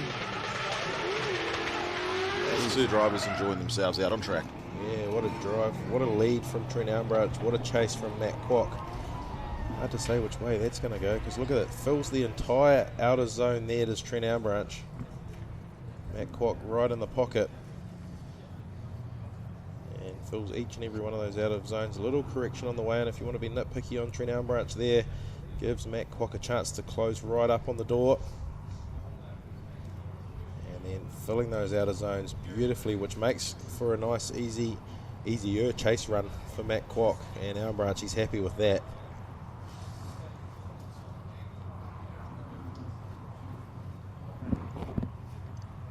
Which way do you go there, Steve?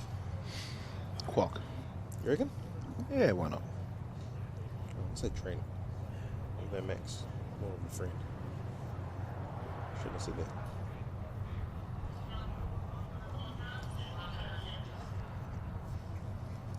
Well, I just saw something, and you're a rotary person, so surely you've seen this, but Mad Mike. Oh, yeah, I have seen that.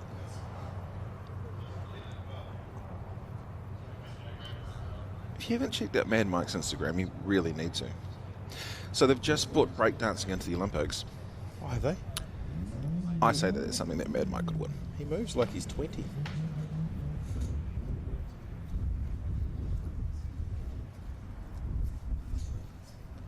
Oh, see Michael Bond waving out there. He's just getting ready for his driver. I know he'd rather see Dave Steedman out there, but Dave couldn't make it this weekend. He's in Australia, as with the truck driver. So, yeah, we'll go. Is the truck driver in Australia or in America? Australia. Yeah, I was right. Of course I was right. Michael Bond, you know, for Team DSR, what would you describe him as? How could you describe him?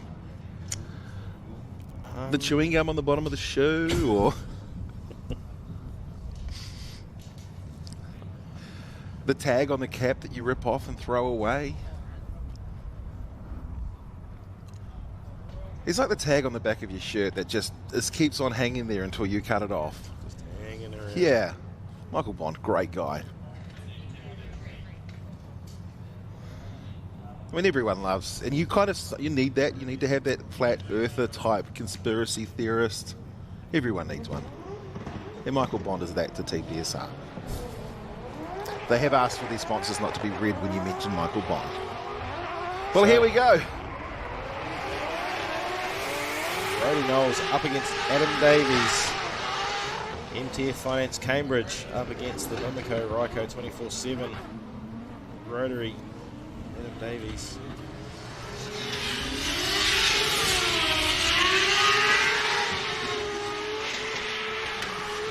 That's a really nice lead run for Rody. See that again. Rody just gassing it up to start with. Adam. That was hot. full commitment. He was coming in hot. Rody knew that he had his work cut out for him in the lead run, but look at the lead run he's put on here for Adam to chase. And one of the things that Rody's going to know out there is that Adam is not going to back off. Which also means that if you make a mistake, you're both going to get cleaned up. So he didn't make a mistake. And that was great to see. He did a very nice lead. We'll see how Adam goes here. Now, Rody essentially gapped him. I don't know if it was just the underpowerness of a rotary engine. Okay, that's obviously it, because there's no underpower issues there for Adam Davies. Wastegate stuck open. There we go. That's what happened. Who's that, Adam? Yeah, thank you, Mossy. Here, all of the boosts.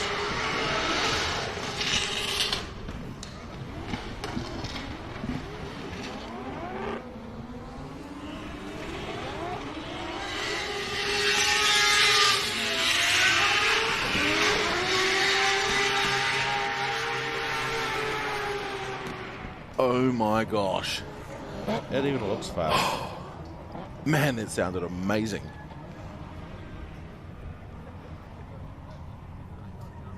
And full commitment from Rody in the chase.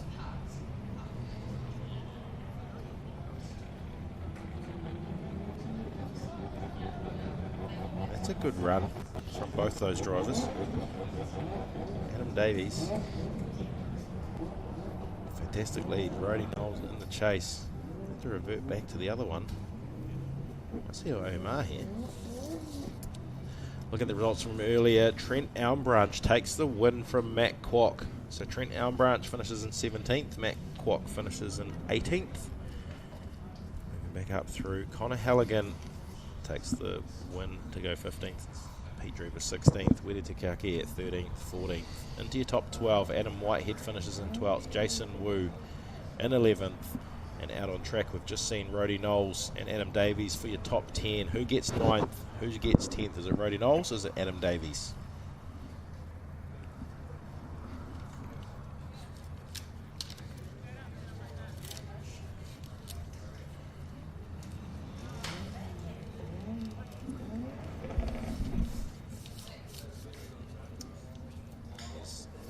John Atwood and Yeah, let's go John Atwood. McEwen sit on the line.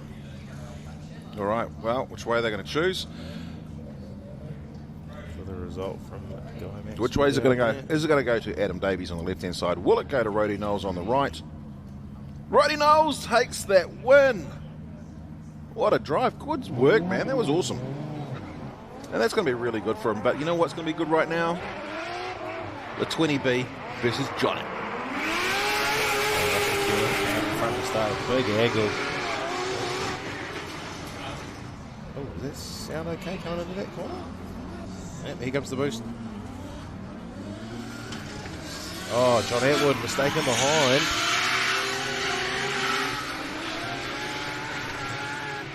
Take a look at the McLaren replay for that. Was it contact?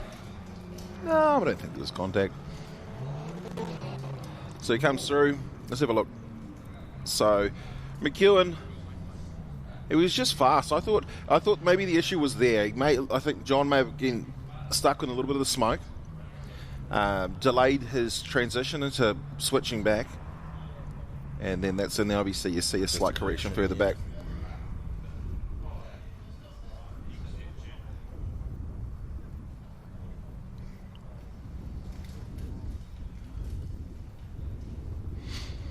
What are we doing? You calling advantage to McEwen?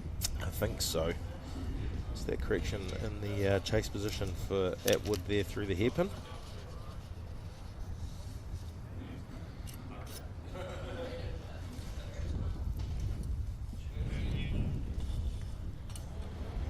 So Marsh sends him off from the line. May Dog 3000, it is himself. John Atwood initiates through that lead box there. Man, a big backing for Atwood. He's actually had to go up and take another grab at it. But they head down to this top turn.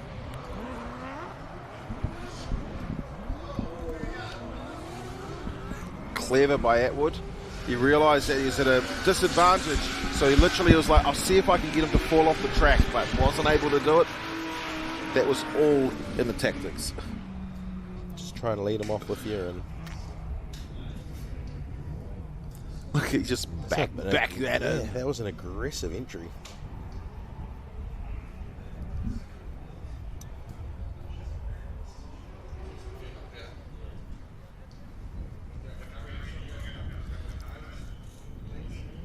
A few cones getting dispatched around. Yeah, the they were smoked. Smoking cones. Oh my gosh, I'm so sorry. I realised what I just said. My apologies to all the stoners in the world who understood what that meant. Certainly know what we're meaning. Yeah.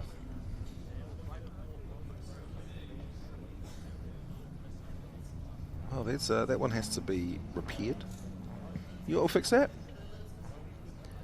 Gaffer tape and cable ties. Oh, yeah.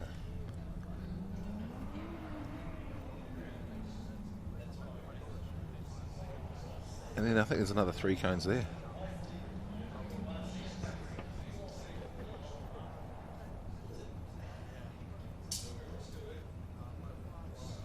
Of a side skirt. Now, is he aware that there's 2 more cones that have been knocked over? Aussie's garage.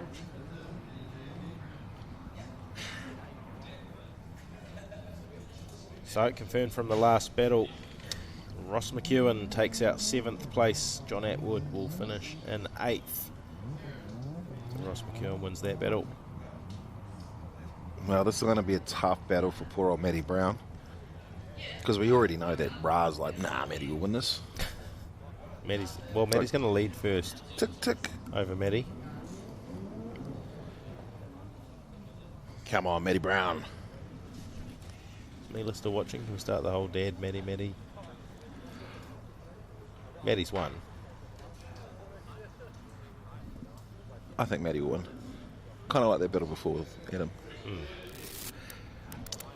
So Matty J and the Psycho JZ, the red one on our left-hand side. Matty Brown on the right. I hope she's not watching. My girls are supposed to be packing out my house today. Oh.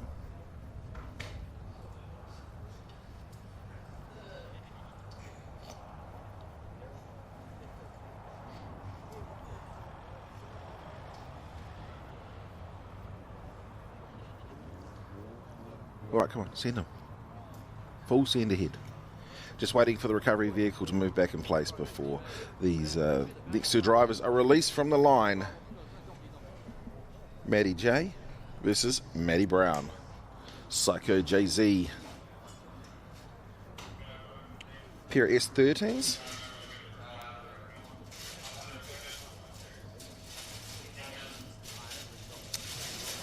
Right, for 5th and 6th spot. Tongue twister there.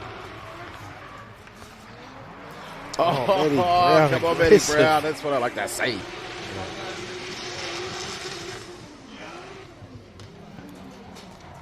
Oh, Matty Brown. Yeah, he's not giving up, though. Watch him.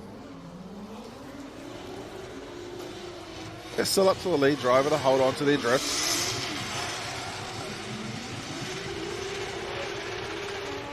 And a smooth job by Matty J.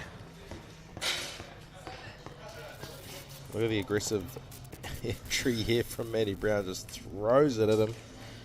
Has to pour on the angle to make sure he doesn't whack into the side of it. And a little correction there on the way to the hairpin. How many S13s have you got in your car collection? I don't have an S13. Oh. Oh, there's something to collect. No. Some people collect stamps. Come on. I don't need an S13. You don't want a 14 though. I know they're the best balanced silver. Yeah. I've got an FC. That'll do. Wouldn't mind a baddie.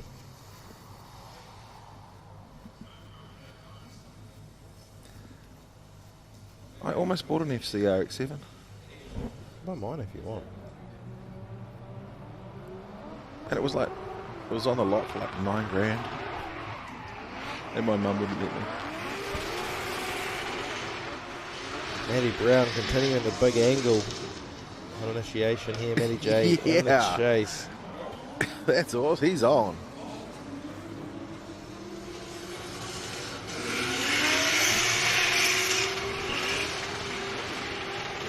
Got a confidence to finish for Matty Brown.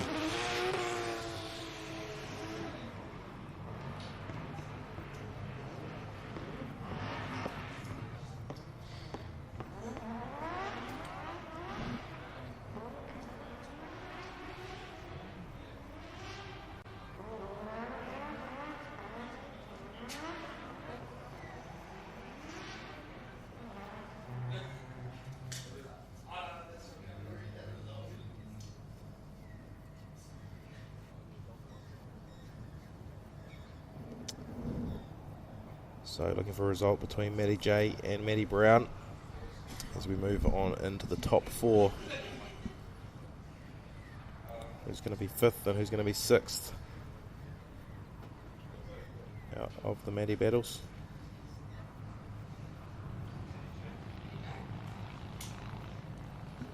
Hear a result there, Steve? I heard one. Have we seen it?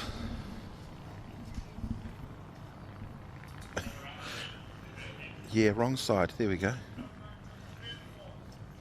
And confirmation, Matty J does take the win. All right, the battle to put one foot on the podium to start with. Corbin Wilson leading out Ryan Parry, the Pro Air 350Z. I think it's the RB25 S14 out of Rotorua. And Corbin Wilson just doing a solid out front. He's almost robot-like, isn't he? And at such a young age, just putting that car exactly where he knows it needs to go. And Ryan Parry, therefore, being able to put in a good chase.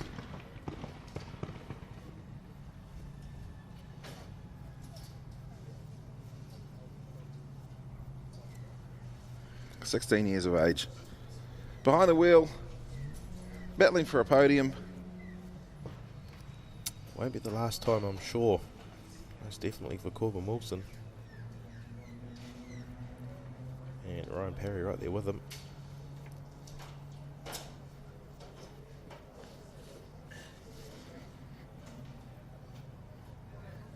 So the weather's held off nicely, hasn't it? Certainly has. Taupo Motorsport Park.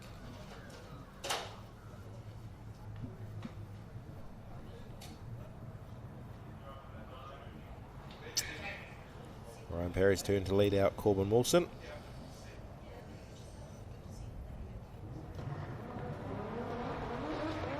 Well, here we go. Second half to find a spot on the podium. Oh, Corbin Wilson.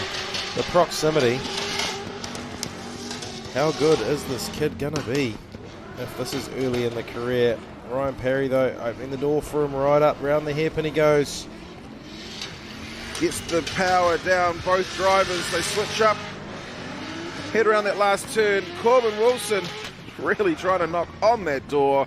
Impressive stuff by both drivers. Will it be Corbin Wilson? Is it going to be Ryan Parry? We are going to find out that result at prize giving.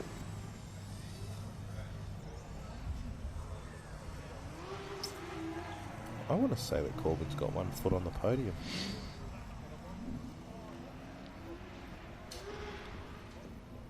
Look at the proximity as he comes through the final part of that sector as well. Well, I guess there can only be one. Which one are we going to do? Forget the rest? Nah, you wanted the best. Which one do you want? You choose. Well, ladies and gentlemen, it comes to the pointy end of the day. Taupo International Motorsport Park. This is DriftWars. This is the moment. One of them in the E92 BMW 2JZ under the bonnet. It is Scotty D. It is Real Estate by Pauline Dinsdale car. Scotty D out of Whangarei. This is the final. He'll be going up against Sean Potros, the man that is elite, the elite performance. It is at Sylvia. Forget the rest. These two are the best. You know what? They're often imitated. They're never replicated. This is the greatest show in drift. This is Drift Wars 24. This is the final. So, waiting for Marsh to send them from the starting point there. They're scrubbed up. They're ready to go. This is the battle for first and second. Who's it going to be? Sean Potros leading after the better qualifying over Scotty Dinsdale as he moves all the way across the track there. The first initiation box there that he fills nicely, and away they go. Look at the proximity from Scotty D as they make their way through the first of the end is the sector. Well, they come down into sector number 2. Potros drops the wheel. The right rear tyre has come off. A slight dirt turbo, and Scotty D is right on that rear bumper. As Scotty D just needs to give enough room. He gave him mere inches for Sean Potros to switch. He's put on too much angle, and he's let Potros drive a little bit away from him at the end. Oh, so there's fire in the back of Scotty D's car. Something's gone on there. Well, it may just be rubber. Yeah, hopefully it's just rubber. We do want to see the second half of this battle. So we'll see the replay here. We'll see if we can pick anything up.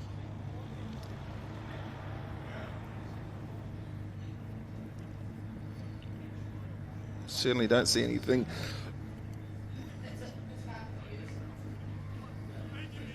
So that point there, he just... Oh, something's gone under the bonnet of that thing. All right. John Atwood. Can we roll back a little bit on that and just look at the final quarter? I say we get John Atwood to get his car ready and give it to Scotty D. So we'll take another look here. It's as he comes into the final turn. So all is well here. Good proximity from Dinsdale. And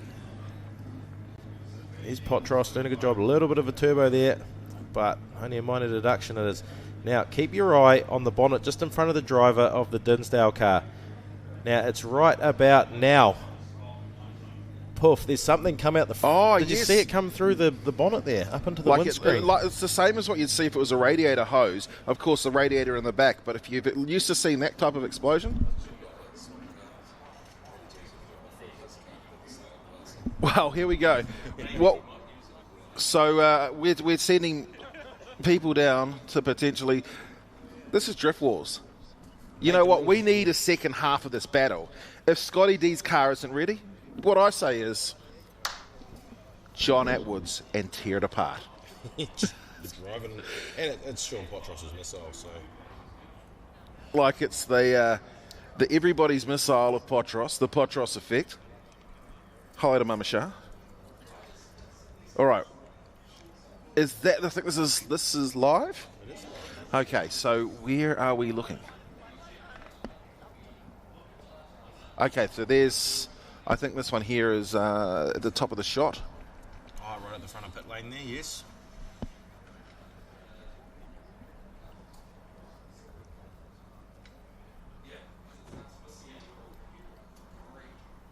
Well, I mean, maybe you could use that car. Yeah, just the 20B 180 that's there.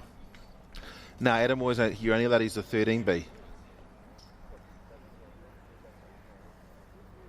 Get Scotty out. I reckon we've got to find him a car. Where is Scotty? Probably already bolting into another car. Okay, well that's... Oh, there is. No, that's not Scotty. So he's saying, Scott, look, there's a helmet on over there. There's a helmet on. There's some wheels on. There's Atwood. That's what we're going to see. Come on, Scotty, just get in that driver's seat. We are seeing a potential car swap. In the final. I like in the final. It just is what it is. We want to see a second half of a battle. You guys came here to watch a final. When cars break, you know what? We can sort that out.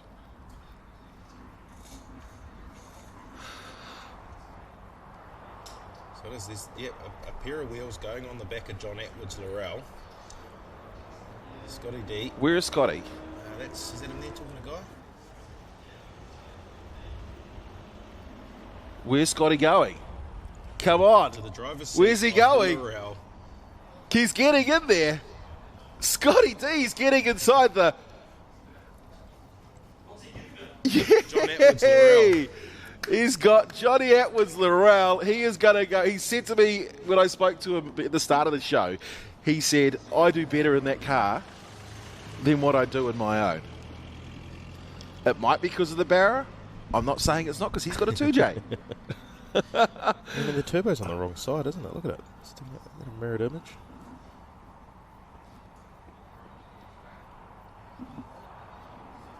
Oh, there is a lot of oil out on that track.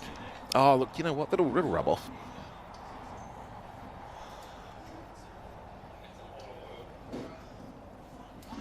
Yeah, we can burn that off.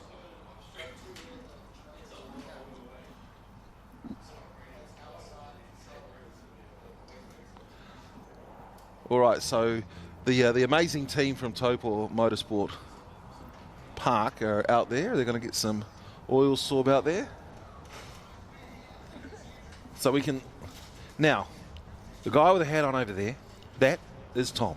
Tom is the freaking man. He is responsible for the incredibleness that is the grass and all those stripes you can see at the top of that shot.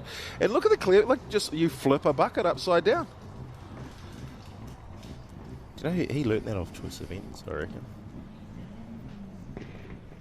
Honestly, man, that's like one of the most cleverest things I've seen. Why have I not seen that? Wow, that is a lot of oil. That goes for a long way. You see that? But look how straight that. Even when he's putting, like that is like how he does his lawns. Now what he wants to do is get another bucket and go back the other way, so that there's two lines. You know. Well, I just it's offline. It'll be fine. Yeah, well, the rear wheels need to be on the outer zone anyway. So. It'll be fine. So are we? Because well, it was about there, isn't it? So yeah. Now what he's doing right now is he's just rating ahead. Please add this to the invoice.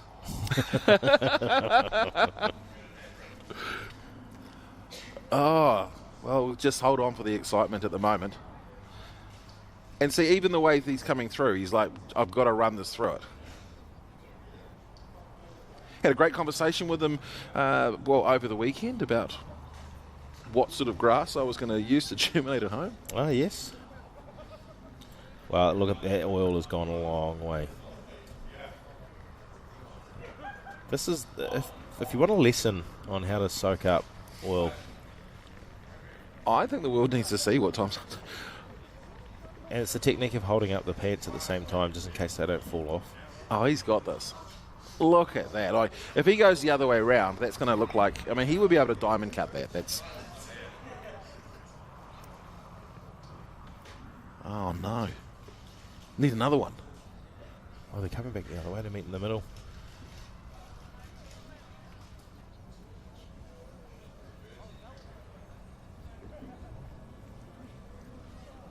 Second half of the final is all we have left here at Taupo International Motorsport Park.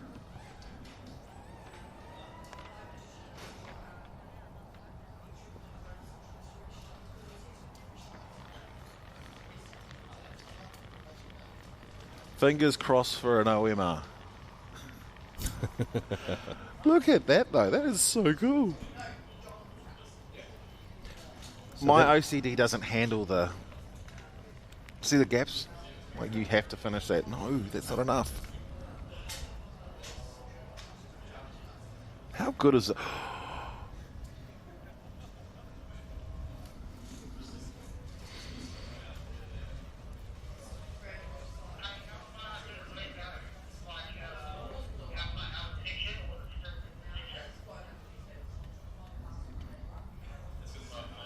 Well, that's a decent... Yeah, it's a long way, isn't it?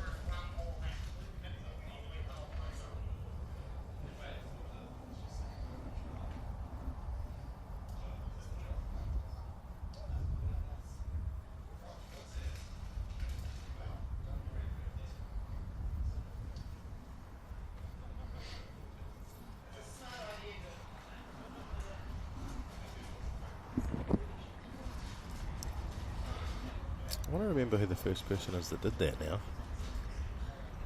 You. Was it? No. It was at a choice event. No, it wasn't me. I can't take claim to it, but it was one of the choice events crew. It was me then. From one of the earlier days. I learned it, and I was the first person. It was evidently at a rotary only day. No, that sounds about right. Yeah. I think the culprit was Jordan Simmons. I love his mags. Yeah, bud. Well, second behind Modgies. Well, I guess, do we go and watch some ads for the time being while we wait for the... Okay, you've got to. I want you to find a terrible way. Well, I'm just guessing that it's a good idea to go to some ads. Yeah, but you've got to go up and introduce it badly. Yeah, let's do it. Now. After that. Nah, we're not doing that. Okay, we're not even doing it. It was too bad. That was so bad. Like it was so bad the producer didn't even pick it up. Yeah, no, that was probably the best way. I reckon that was better than my one before. Like you literally threw to an ad break and they were like, "Nah, that's so bad. I'm not going to."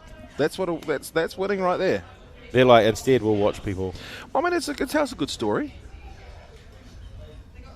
You know, this is a story of teamwork. Determination. It's like, you know what, we're going to knock off early. We're ahead of schedule. We're supposed to go till 5 p.m, but it's only 3:30. But if you want a beer early, this is what you got to do to deserve it.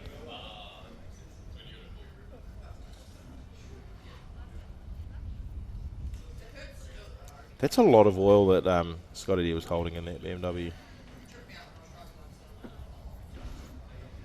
But now it doesn't have any.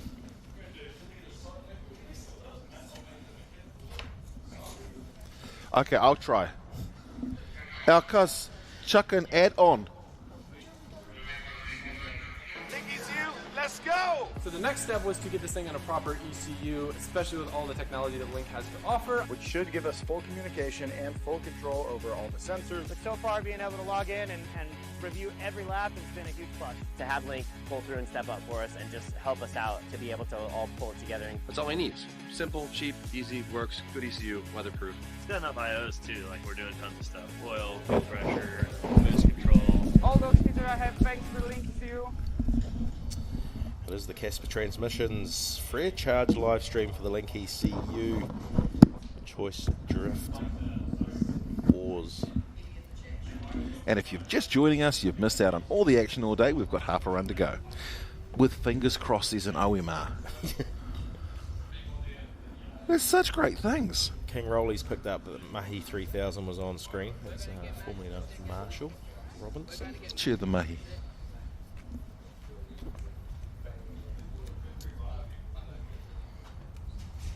So traction's going to be minimal through Ra's section.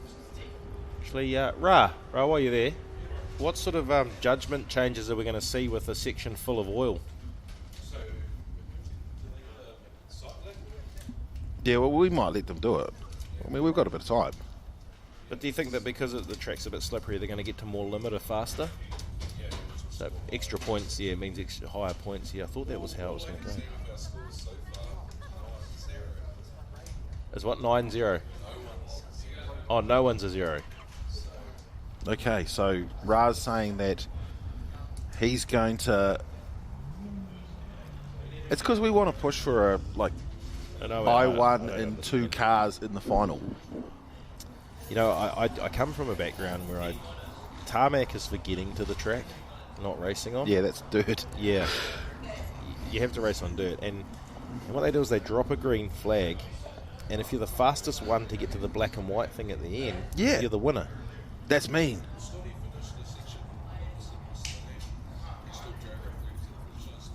Oh, so we still finished it. So it's 3 guys that are in the room that decide who wins. Like So when Scotty finished, he had 1 more piston than an SR20. And 1 less than a Barra. Ah, then that means he needs to jump in a Barra. And that's what he's going to do. As many rotors as Mad Mike's got in his new Drift 787D thing. How many's he got? It's a 5 rotor. Oh my gosh. It's cool. It sounds epic. It's just like this odd fire rotor, you know, it's the odd number. 13Bs are cool, but 20Bs are cooler. Quad rotors are cool, but they're just like two 13Bs, and they don't have that odd fly. You know, they don't have the oddness of the third or fifth rotor making that odd fly. Up the 10A. And I don't think that I could afford a 5 rotor. So, what about a 6? We'll go 3. What about what's going America? Rob Dunn. I think it's 6 rotor. Yeah, well, Benji Snedden's 6. No, he's got the one that's like a triple stack rotor. Oh, with like a planetary drive type sort of scenario. I haven't seen that properly yet.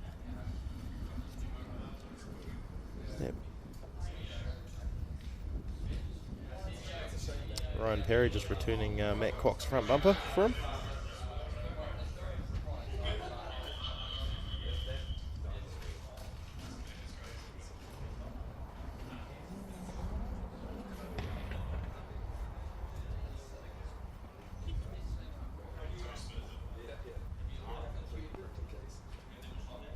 The ad transition was sick. You are to Bankai. You are welcome. I don't want to throw more ads because I'm quite interested to see what happens. Oh, there we go. Drive the recovery unit over it a couple of times.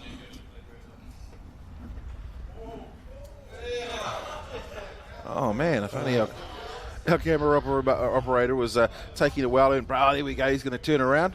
We'll zoom in.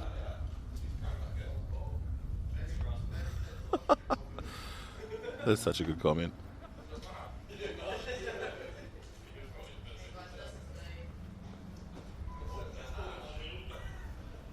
I just reckon send the drift cars through it for a sight lap. And they'll figure out how much grip they have or don't have. I think the best thing to do would be to send like a 9-car train out there and we could just blow it off at once. So I think we need a 9-car train. Any cars out there? I mean, I'll take 10 cars. I'll take 30 cars, but... I mean, I think Matty J needs to stop eating that kai, jump in there, get a couple of the bros out there, 9, 10-car train. You're just through the door to the left. I'm kind of waving through there. Just on the other side of Bra. I'm the other darker figure behind him a bit. Not a shadow.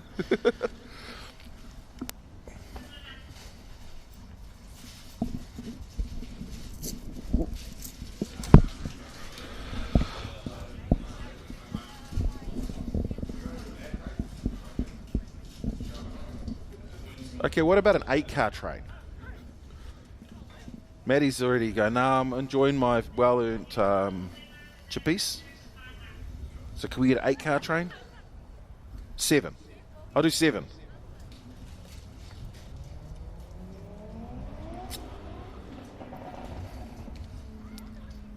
Oh, the camera crew are like, what if we fly our drone over it? Maybe that'll blow it away.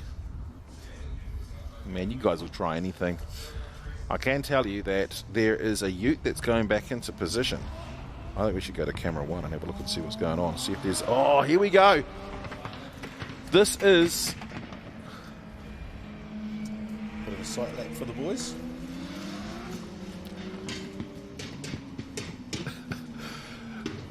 I can tell you the windows are getting opened up for this. The boys are on. The judges are on. Okay, they're opening everything up, so this will be the loudest commentary.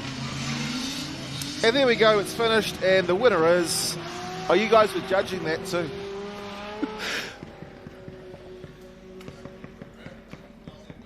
Okay. This is quite exciting. That was my sighting lap pun. I completely missed it. Oh, let me just mansplain that for you.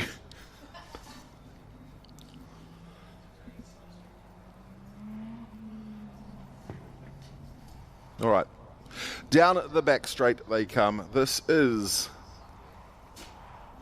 the final half of the final.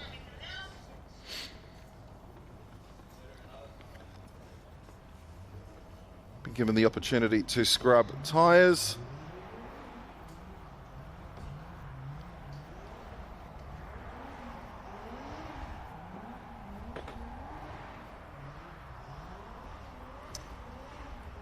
So it's Scotty D leading, isn't it? the second half of the run.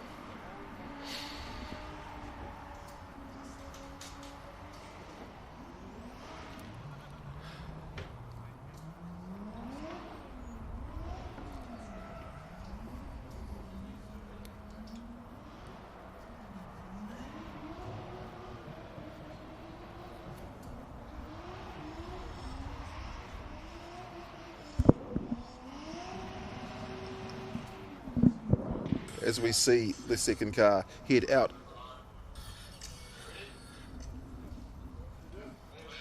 And we will get ready to set them loose. Scotty D, he switched over cars. He's in John Atwood's car now. And he fires it into the section. So John Atwood leading out Potros as they come down to the hairpin for the final time today. Well, what could be the final time today. And Atwood, it's not Atwood, I keep calling it Atwood, it's Scotty Atwood. Scotty Atwood. And here they come up into the dust.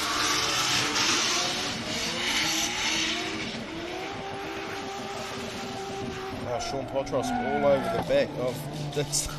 Oh man, I thought he was just going to lunch one of those cones. Surely it's an OMR.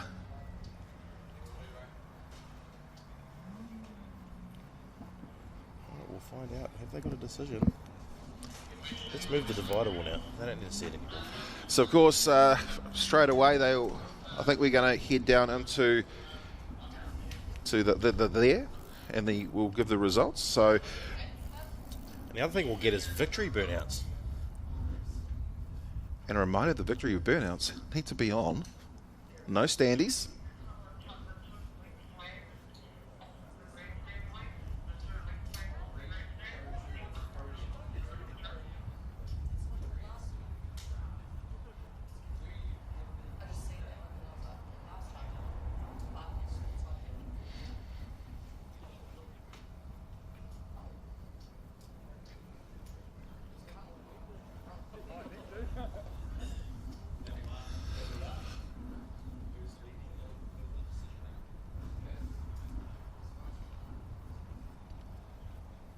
Well, it's been a fantastic day. I'm just finding out now if the judges have made a decision. Are we going to see them head down for prize giving, or is there one last curveball? We don't quite know yet. We're just looking for the nod of the head to say we've got a decision, we've got a result, and we will send them out for prize giving. But if not, they will go again. One time only. Is it going to be a result? Will it be an OMR? Are we going to see one more run?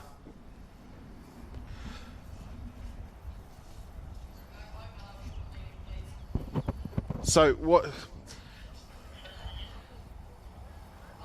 We've just seen it. I think I've just heard it. And Guy Maxwell's going down there, and he is saying it is a one more run. They are going to go again, and it will be Sean Potros who leads.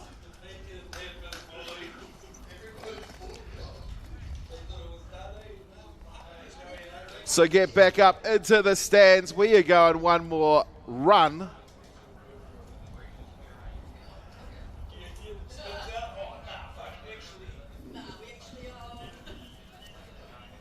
The windows are open. We are going to hear it scream.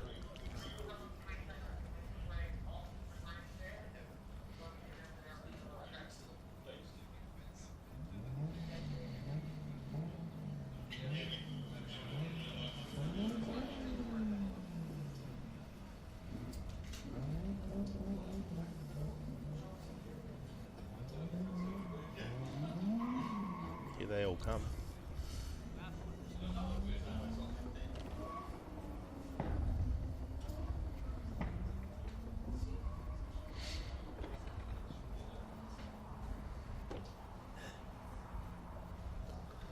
Please tell me there's one more curveball, and now we're going to see Johnny Burns' car getting used by Scotty Dinsdale or something.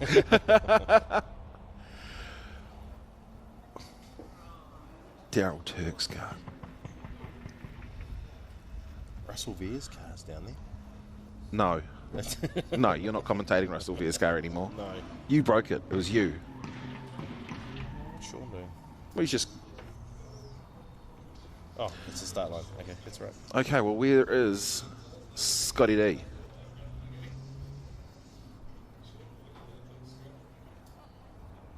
Did you know that when you open up all these windows, it changes the temperature in here by 40 degrees?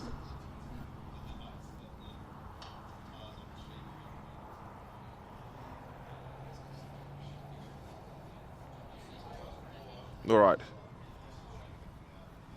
Sean Potros will lead out.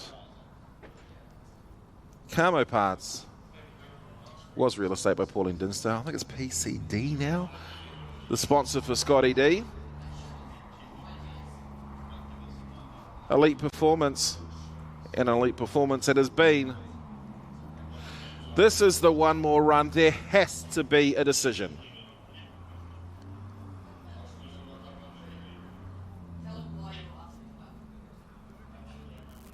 All right, so the chat that's going on is a tyre chat. Yeah. Well, here we go. The tyre chat's been made, mate, but you know what? They are sending them. Here we go. This is the final. Sean Potros leading out. Scotty Dinsdale won. Well, last time, I'll say it this time, because there has to be a result on from this. And Potros leading out. And Dinsdale right there in Atwood's car. Into the hairpin they go. And look at the proximity on Potros here. Look at the line that Potros is giving for the lead run. Into the final sector they go. Scotty D, he's going to get on the bumper. He is side by side. Scotty Dinsdale. What a chase. What a chase. What a final. The cream rises to the top, and you don't even have to keep the same car.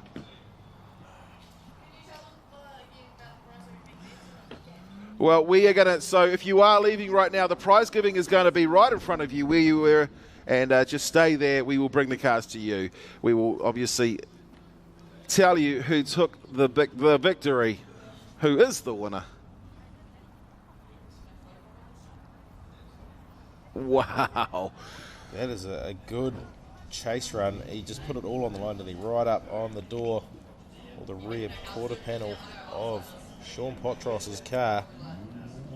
And I mean, his real car is halfway or in Aussie. So we'll bring the top four. We don't know who the top three are at this stage.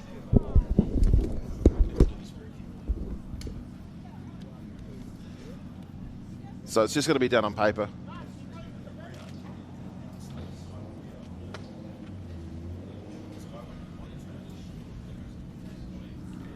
No, we'll just tell them this way or this way.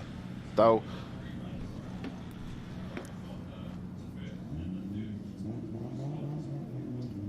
we're just bringing the cars out. This.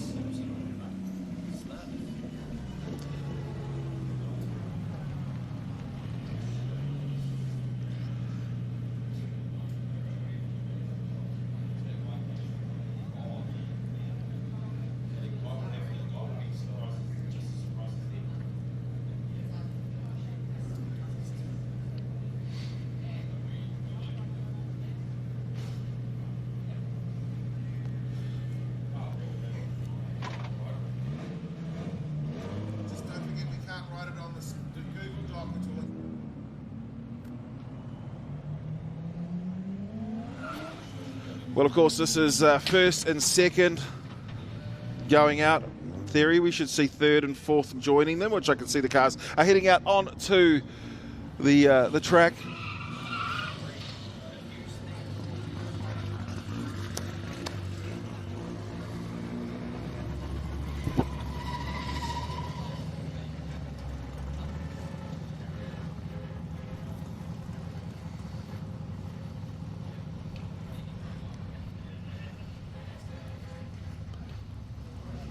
Well, he started in a BMW. He's moved to the mighty Owl Dog.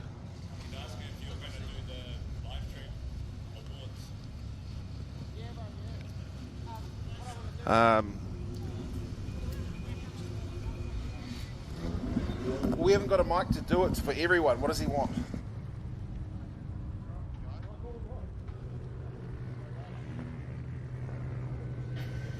You might have.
All right, well, ladies and gentlemen, the first thing we're going to do is bring up the battle for third and fourth, and we'll bring it up over here.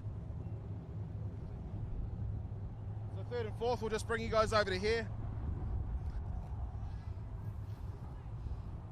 And we'll just we might have to do what I'm saying twice so that the people out here can understand. So this is the battle for third and fourth. Boys, come over here. Now, I don't know who's won.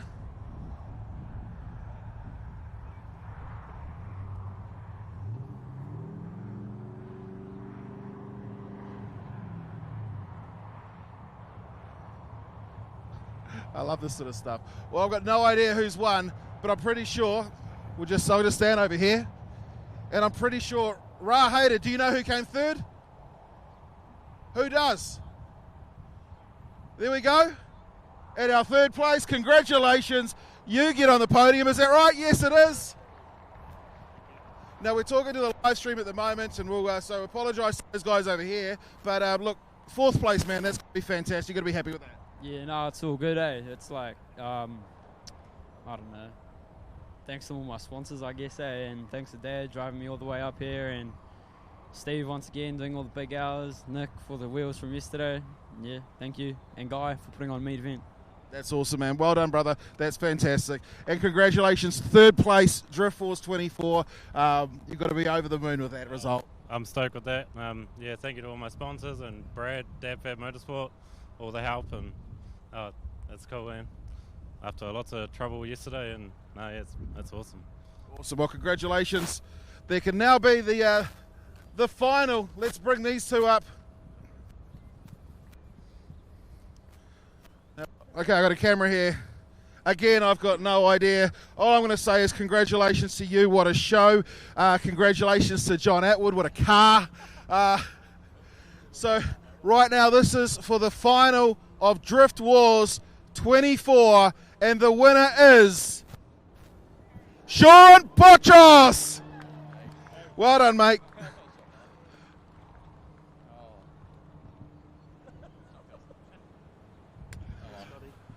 Look, Scotty, a good result for you. You came a long way. You went through as many cars as you possibly could, but what a pretty awesome weekend. No, it was awesome. Luckily, John brought his car down because it would be in trouble otherwise. But yeah, a bit unfortunate about the JZ, so if anyone's got one in the old back shed for cheap. But no, it's awesome. Sean's just a natural athlete, so I'm sure he'll be sending it big tonight as well and filling another trophy cabinet. I'd also like to thank quite a lot of the guys that actually sponsor my car here today.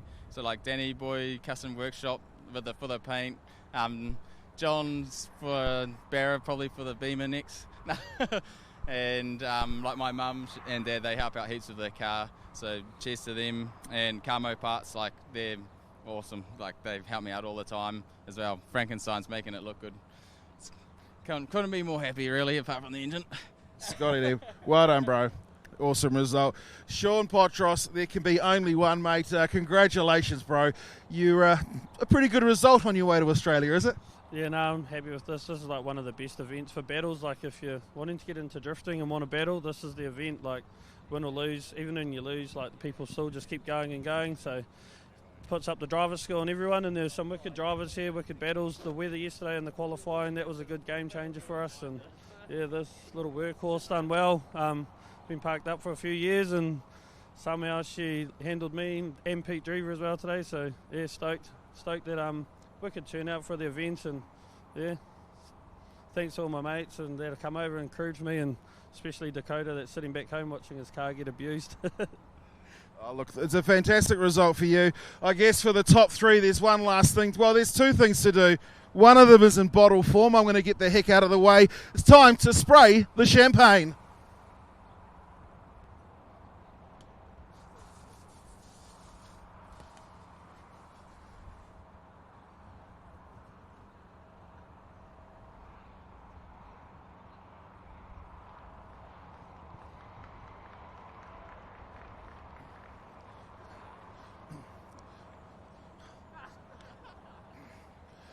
Now, I'm pretty sure there's one last thing to do, isn't there? Is there one last thing we need to do? You guys want to go up and hook a couple of those and celebrate your victories? All right, I'm going to give this car a push start, but I'm going to throw back up to Tony G, and I think it's time to do some victory skids.